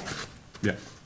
I do think But the whole too- state's doing it in the same way, No, right? I- So like, if we're behind the state, that's not an excuse, in my opinion. Like, I hear what you're saying, JP, but I do also think we need to think about our role as a school committee. We're governing and we're looking at policy and we're looking at budget. And to dive, for us, yes, we should monitor. Yes, I think that we should continue to look at scores for sure. But looking every other meeting is not really our role. well, I as disagree. I think if administrators. our scores are this low, to me, that's our number one priority. Like, to me, I once again, all the other policy stuff is fine, but if our scores are this far below state average, I'm concerned about that. So if we need to spend more time there, I'm okay with that. I'm not sure you didn't put the state average in. No, that's but- not state average. Yeah, but I That's just hear your comparing. concerns, and I Yeah. think we Yep.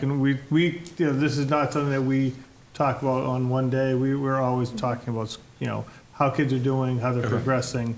The good news is by I the have state, some- we're looking at we're making effective progress through the state, so, could it be better? I think like all things, Mm-hmm. it always could be better, so we'll look at that. I have some STAR data too. It's not up there, but STAR we do 3 times a year.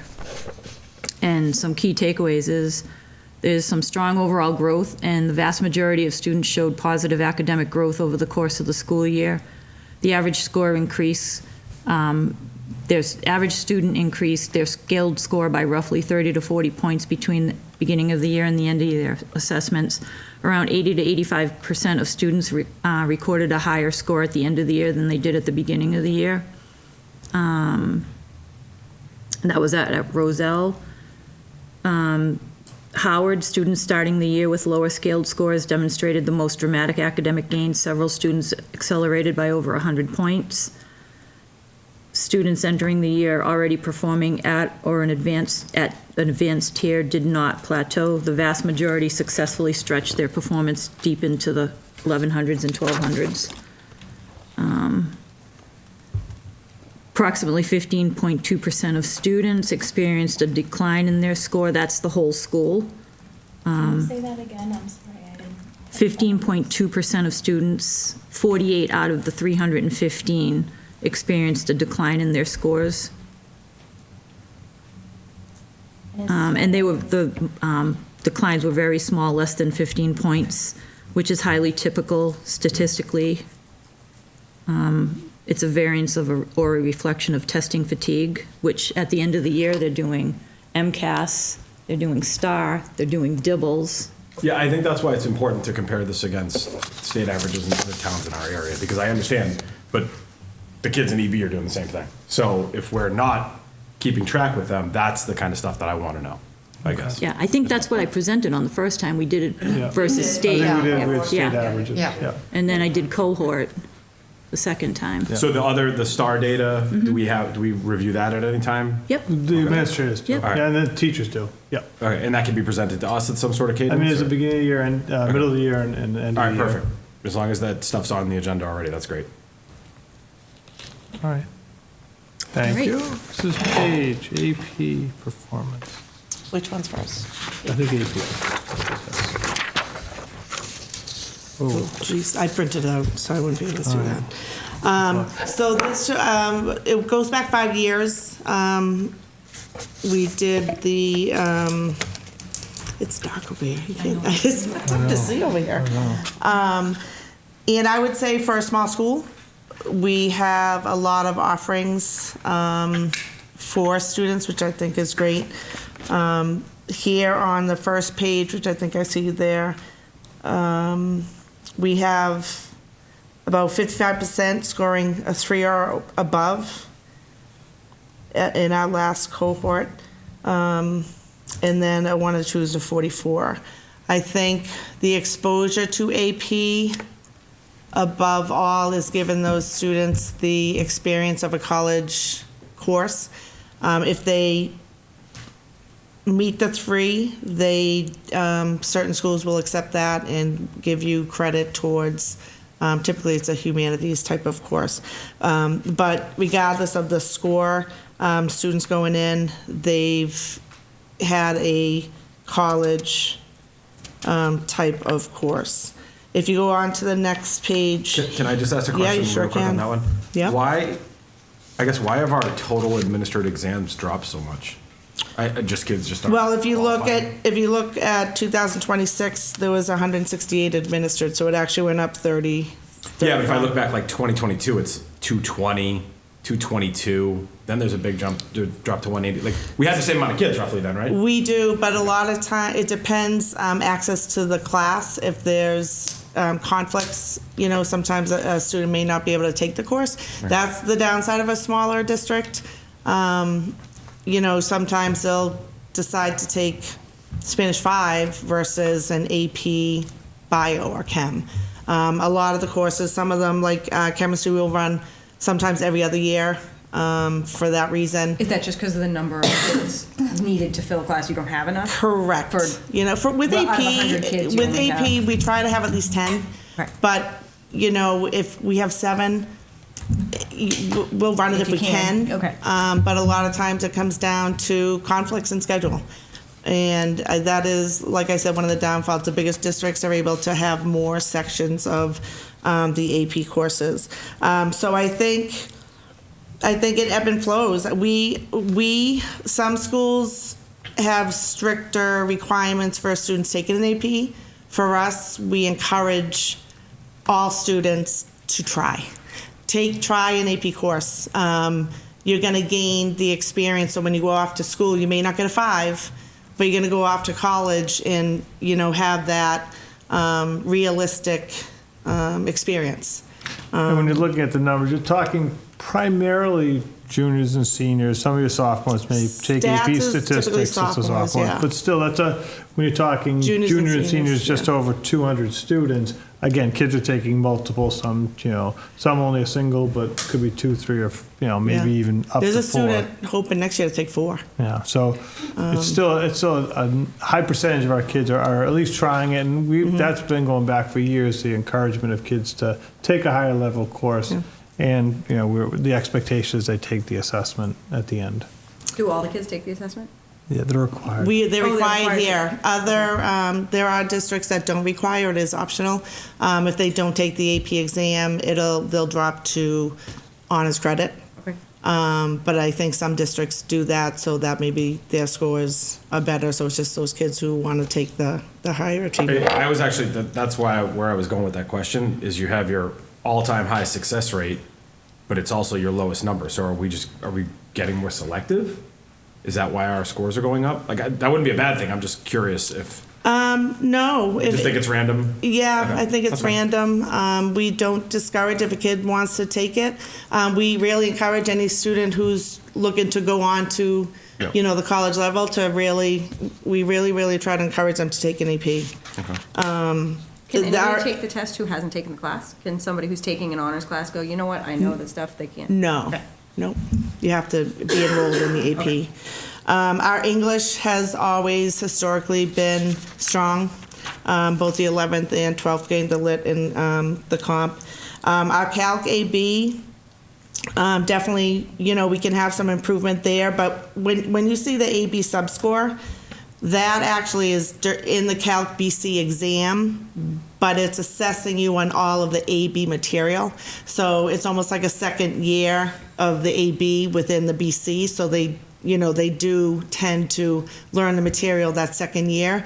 The block scheduling every other day isn't ideal sometimes for the APs, and we look to look at the schedule in a different way, and it just didn't go through. A lot of the students didn't want to cut down to 7 courses instead of 8, so that was a discussion for quite a long time, and then the staff ultimately voted it down for the prep time and those sorts of things. So you do take a little bit of a hit, maybe with the scores when we're meeting every other day. But again, I think the experience of taking the course itself overrides that. I mean, I do think, sorry to interrupt, but No, I do you're think fine. meeting time and meeting minutes is a factor. I think if a student's taking 6 or 7 courses rather than 8 courses, the amount of minutes that they have, and the reality is with a block schedule, the maximum amount of time, they're meeting 90 times a year, but that's not accurate because you have midterms and finals, and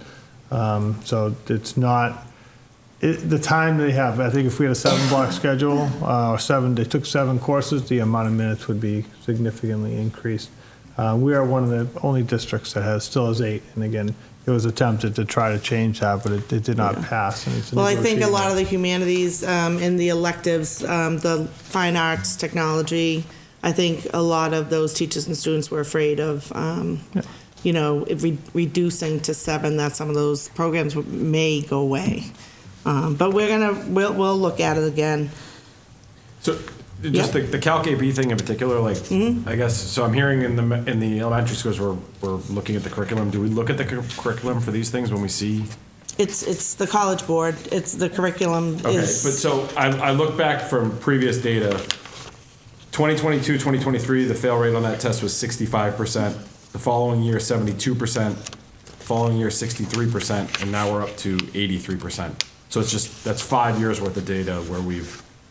Are you talking AP? Yeah, AP, Calc, AB. Yeah, and I think because we don't discriminate against, there may be some students in those classes that it's a struggle, but we're not slowing down the course.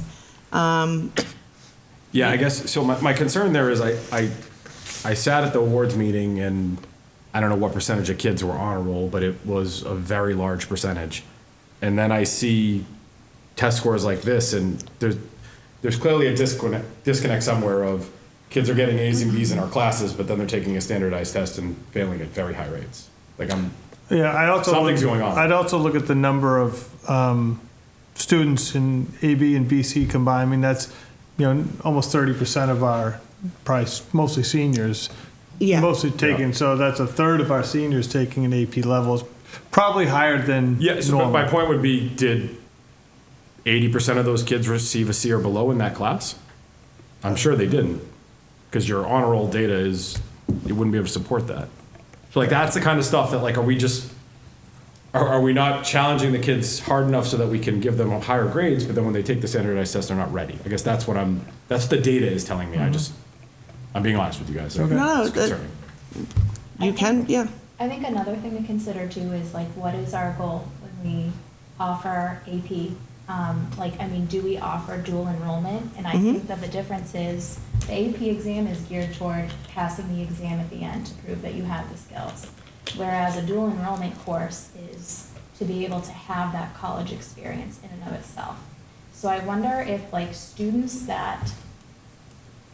students that already have the skills and are already working at that advanced level are already far distinguished above their peers would be better served by taking the AP courses, passing the test, getting that college credit, whereas students who are just looking for the experience might be better served by dual enrollment. So I wonder, do we offer both? And we do. Which audiences are we gearing those offerings toward, and why? I think our counselors sit, particularly with the upperclassmen, getting into those crunch years of, what's your plan? Where do you intend to go? And they have honest conversations with them, Yeah, I mean, do you they think, do both. I think we have more, I think, want to take the AP, because it's here. Right. You know what I mean? But we do have students who do the dual enrollment. I just wonder if like maybe it isn't just, as much as those two seem like very similar offerings, I think that the motivation behind them is still kind of distinct, and I almost feel like steering students toward the appropriate offering to still get that level of college experience or college exposure that they're looking for might not improve, like, not just these numbers, but also, in essence, improve and be able to like more tailor and individualize students' experience toward what they're actually ready for. And I look too, outside of just AP and all these, where are these kids getting into colleges? Yeah. And they're being really successful. You know, they're getting into some great schools. So I don't think it's always just about a test. I hear what you're saying, JP. I think that getting higher scores on standardized tests are going to get you into better colleges, though. I think we get into some pretty good colleges here, if you And see I the think list. part of it is building their skills. We have no support levels. We have no math coaches, literacy coaches. I think those would help along the way for all students. And you know, we're woefully deficient in terms of, you know, what other districts have in terms of staffing. So I think, you know, if we want to see some of these scores go up, then I think we've got to make a commitment to add more staff. And these support roles, like when you look at the data that was shared, We used through to the have math evidence, there's a tutors. lot of districts have, you know, math coaches, literacy coaches, they have these positions in place to assist. So that's something that we have been lacking over the years too. We had math tutors for a while, but then budget. So yeah, is there work to be done? Absolutely, you know. But I think exposure to the courses rather than single, you know, not allow students to have the opportunity to take it. And we can agree to disagree on that, but that, you know, I'd rather have kids have the experience. I agree, but I'm concerned if they sit through an entire year in this class and then 83% fail. That's, to me, something's broken there. Like that. Well, I think the schedule, especially in math, you know, in English you can get away more so with the every other day, but the math and science sometimes, not, you know, meeting every day, it does hurt, no doubt.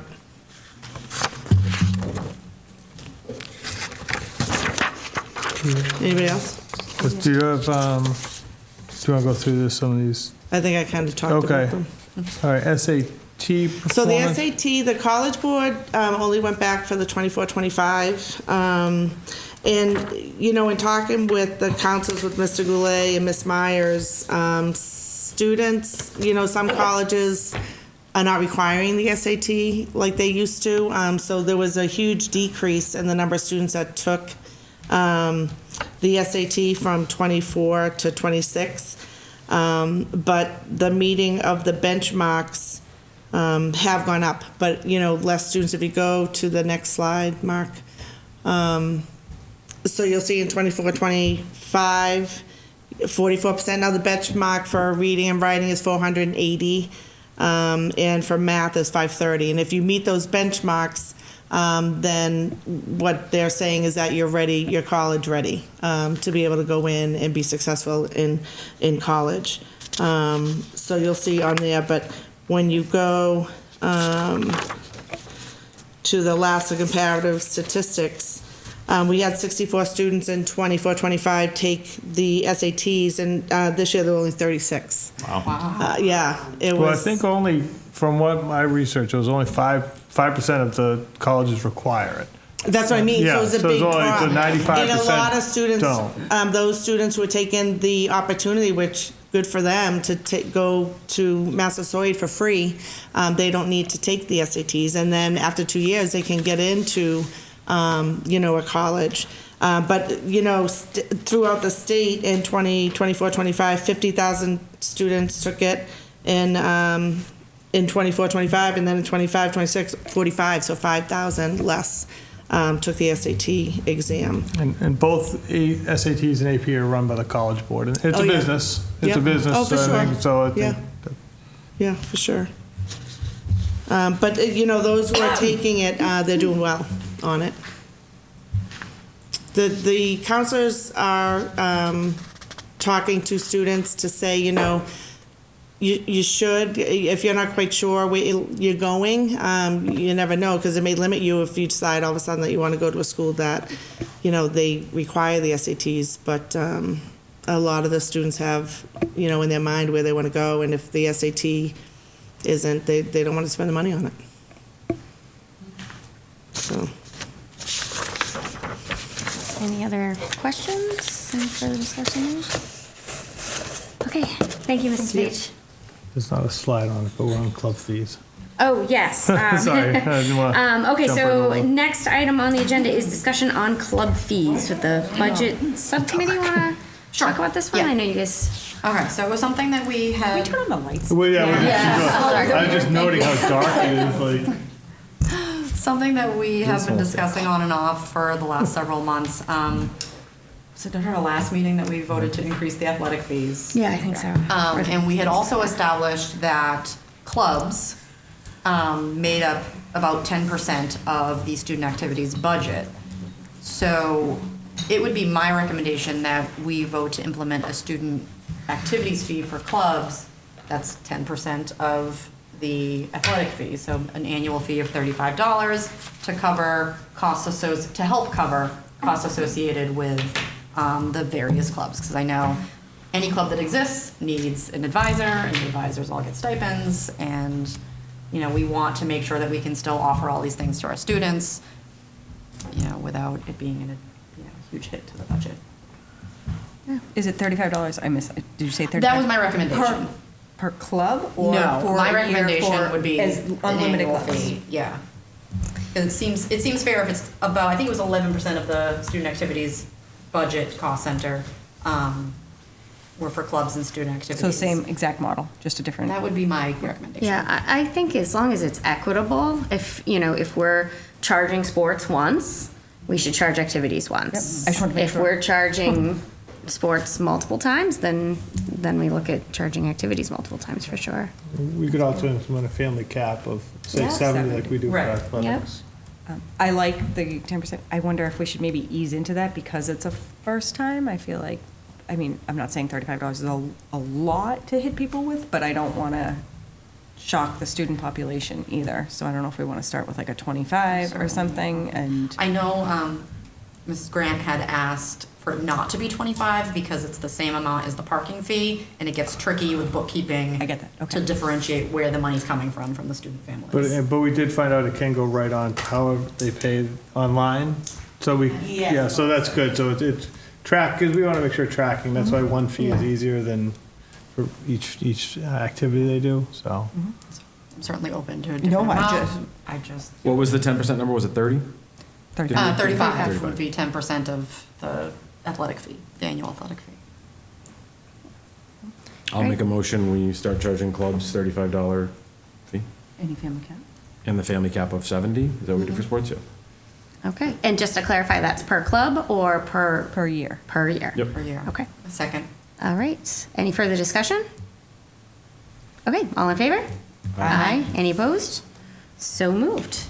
Okay, next on the agenda is discussion of a potential procedure regarding alcohol at events held on school grounds. So this came out of, we did receive a request, and it was proposed by Mr. Waller, which I think is a great idea, to discuss this on the whole rather than to discuss it per request that we get. And I did look at our policies. We do not have any policies related to alcohol. There is a regulation on the books that alcohol will not be served on school premises unless it is approved by the school committee. It's interesting that MASC does not have a policy when they have policies on absolutely everything else. But I do think it would be worth the policy subcommittee looking at our policy ADC, which is tobacco and smoking on school premises, and if this is something that we want to incorporate it into that policy.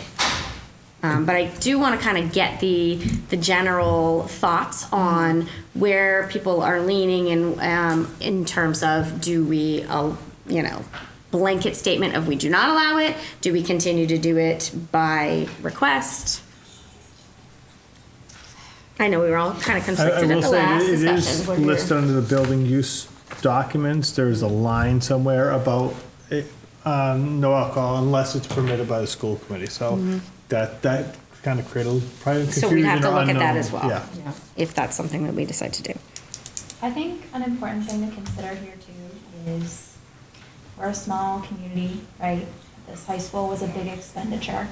And I remember at the time, a big part of the argument of voting to build this school was that even members of our community that aren't directly using the service, which is schooling their children, would still be able to use it as like a sort of community center. We would vote here, we would hold town meeting here.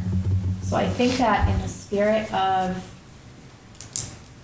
of ensuring that all of our residents are able to make use of this space that they paid to help build, I think it would go a long way in making some considerations into allowing our residents to use this space for what it was intended for, or at least that's what we were told it was intended for.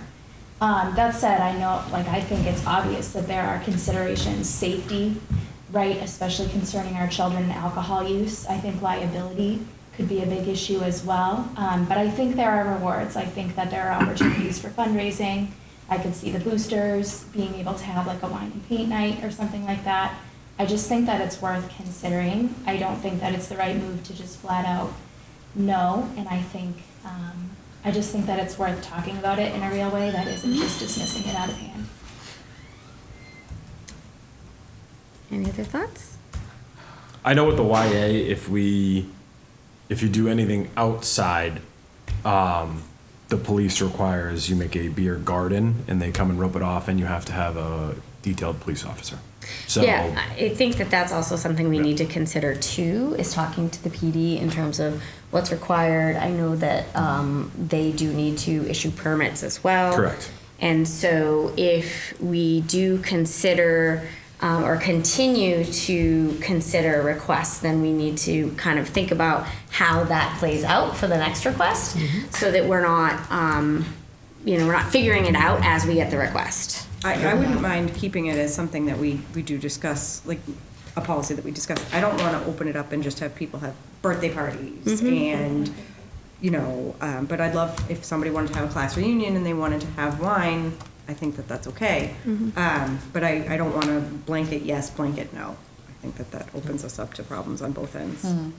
Okay. I did talk to the chief, and that is 100% accurate of what his requirements are anywhere in town. Okay. I don't know if they have required. Did you ask them if they have requirements inside though? The YA doesn't have. No, anywhere to I go know. inside, I think we've always talked about it as an outside. Yeah. And even in this, we talked about it. If it was to be here and it was outside, and roping it off and having a detail and limiting space and so forth. Okay.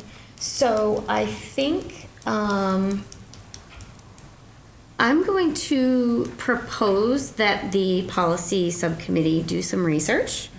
And we do need to book a policy subcommittee meeting, so we can add that to the agenda to look at possibilities, see what other towns are doing. We can communicate with the chief. We can look at our building use, what liability, what insurance is, just kind of all these things. And we'll need you, Mr. Bodwell, to do a little research into that as well. But we'll do the policy piece of it, and then we can bring this back in August. Sure. Okay. Okay, that brings us to reports of subcommittees. Ms. Lizardi, did you have something on student outreach subcommittee or no? Okay, I imagined it. I know that they did hold their election and Mrs. Page was going to keep us in the loop. So that brings us to policy subcommittee. Hold on one moment while I open up my document here. So we do have some policies open. So I'm going to make a motion to approve the following policies that were reviewed. JKAA, physical restraint of students. DGA, authorized signatures. EB, safety program. EBAB, pest management policy. EBB, first aid. EBC, emergency plans. EBCD, emergency closings.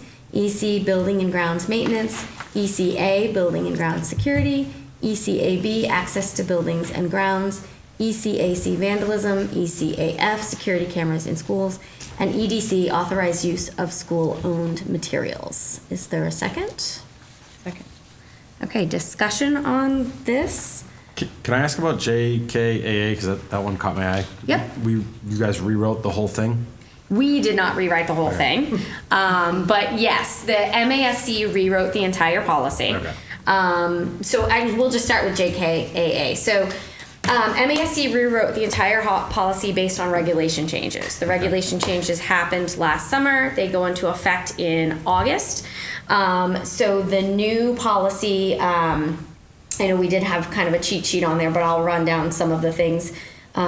So the major changes are that seclusion is no longer outright prohibited, but there are very clear, detailed procedures. As you can see in your packet, the previous policy, which again was modeled after regulations, was very sparse. So it kind of left things up to district procedures, and now it is very clear. There's an extensive new section on timeout procedures. There's much more detailed definitions of threat and harm. There are new requirements for prone restraints. There's significantly expanded reporting requirements. There's new administrative oversight requirements. There's new requirements for medical and psychological review. There's new physical space requirements, expanded staff training requirements. And then they did also clarify that there are two explicit prohibitions, which are restraints cannot be written into an IEP, and they cannot be used as routine behavior management. So we went from like a 1.5-page document, I don't have it open, to like a 12-page document. So it's pretty lengthy. It does, it was written by MASC Legal, and it does follow the state regulations. So. Okay. How does this trickle down to like the folks in the actual rooms? Or how do they know that these policies changed? So the school committee also does need to approve the restraint procedures. Uh-huh. So once we approve this policy, Mrs. Marble is going to work on those procedures. Yep. We will discuss them in the fall and approve those. Okay. And then there are annual trainings. Can let you speak to that a little bit. I know that annual trainings have to occur every, for every staff member. Right. And so she'll work with our administrative team when we meet in early August, and then work with her special ed teachers when we come back to start school. So we'll continue that training process and potentially professional development depending on what time is needed. Okay.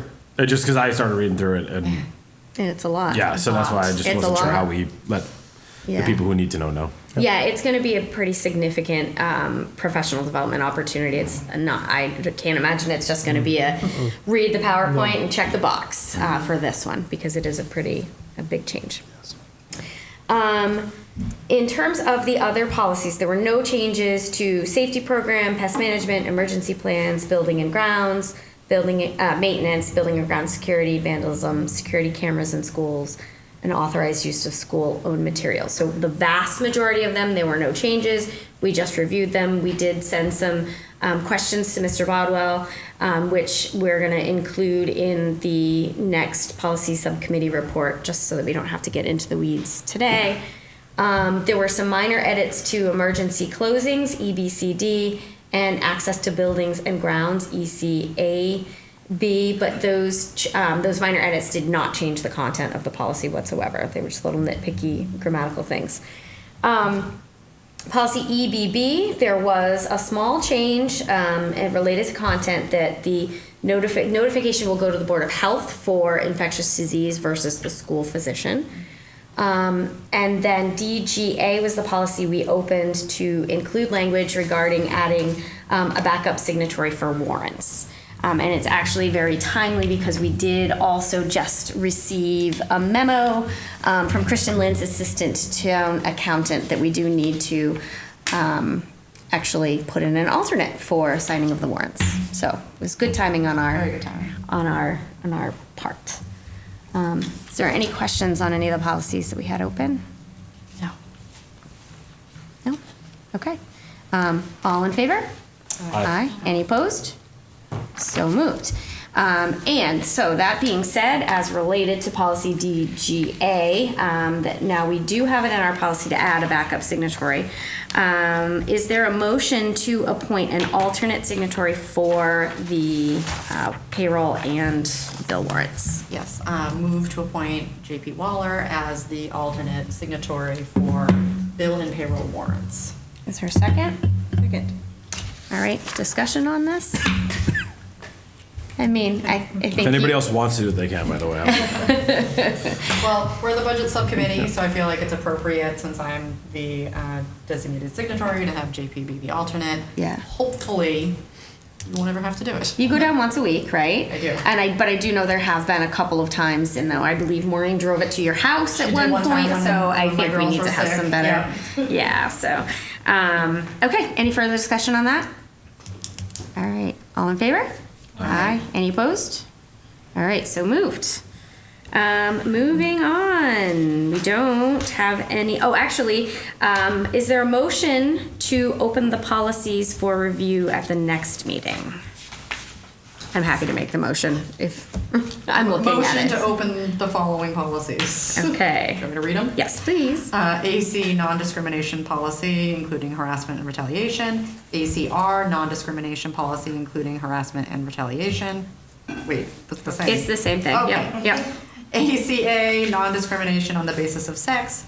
ACAB sexual harassment. ACE non-discrimination on the basis of disability. ACGA civil rights grievance procedure. ACGB Title IX sexual discrimination grievance procedure. JICFB bullying prevention. All right, is there a second? Second. Okay, these are just our annual policies. We have to review them every year, and so we are really getting ahead of it, opening them now so that they are approved for August, so that they are good to go for the opening of school. Any other questions? Nope. All right, all in favor? Aye. Any opposed? So moved. All right, questions, recommendations by the committee. Is there anything that anyone would like to bring up for a future agenda item, or just... This doesn't really apply to any of our subcommittees. However, we have an opportunity with MASC to schedule some trainings.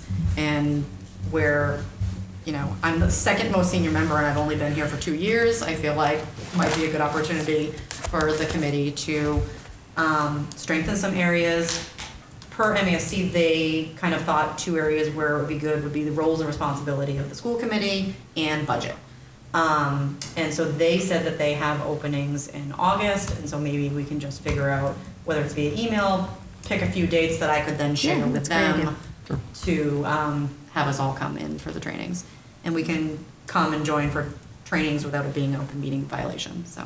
Yeah, that's great. We did have Tracy Novick do budget a couple of years ago, and it was extremely, it was great. It was very detailed. It was very informative. So I think that's a great idea. If you don't mind looking into it and kind of proposing a couple of dates, that would be great. All right, anything further? Okay, the next regular school committee meeting date is August 24th, 2026 at 6 p.m. here at the Middle Senior High School Learning Commons. Is there a motion to adjourn the meeting? Motion to adjourn. Is there a second? Second. All in favor? Aye. So moved. Have a good summer, I know. everyone. Yeah.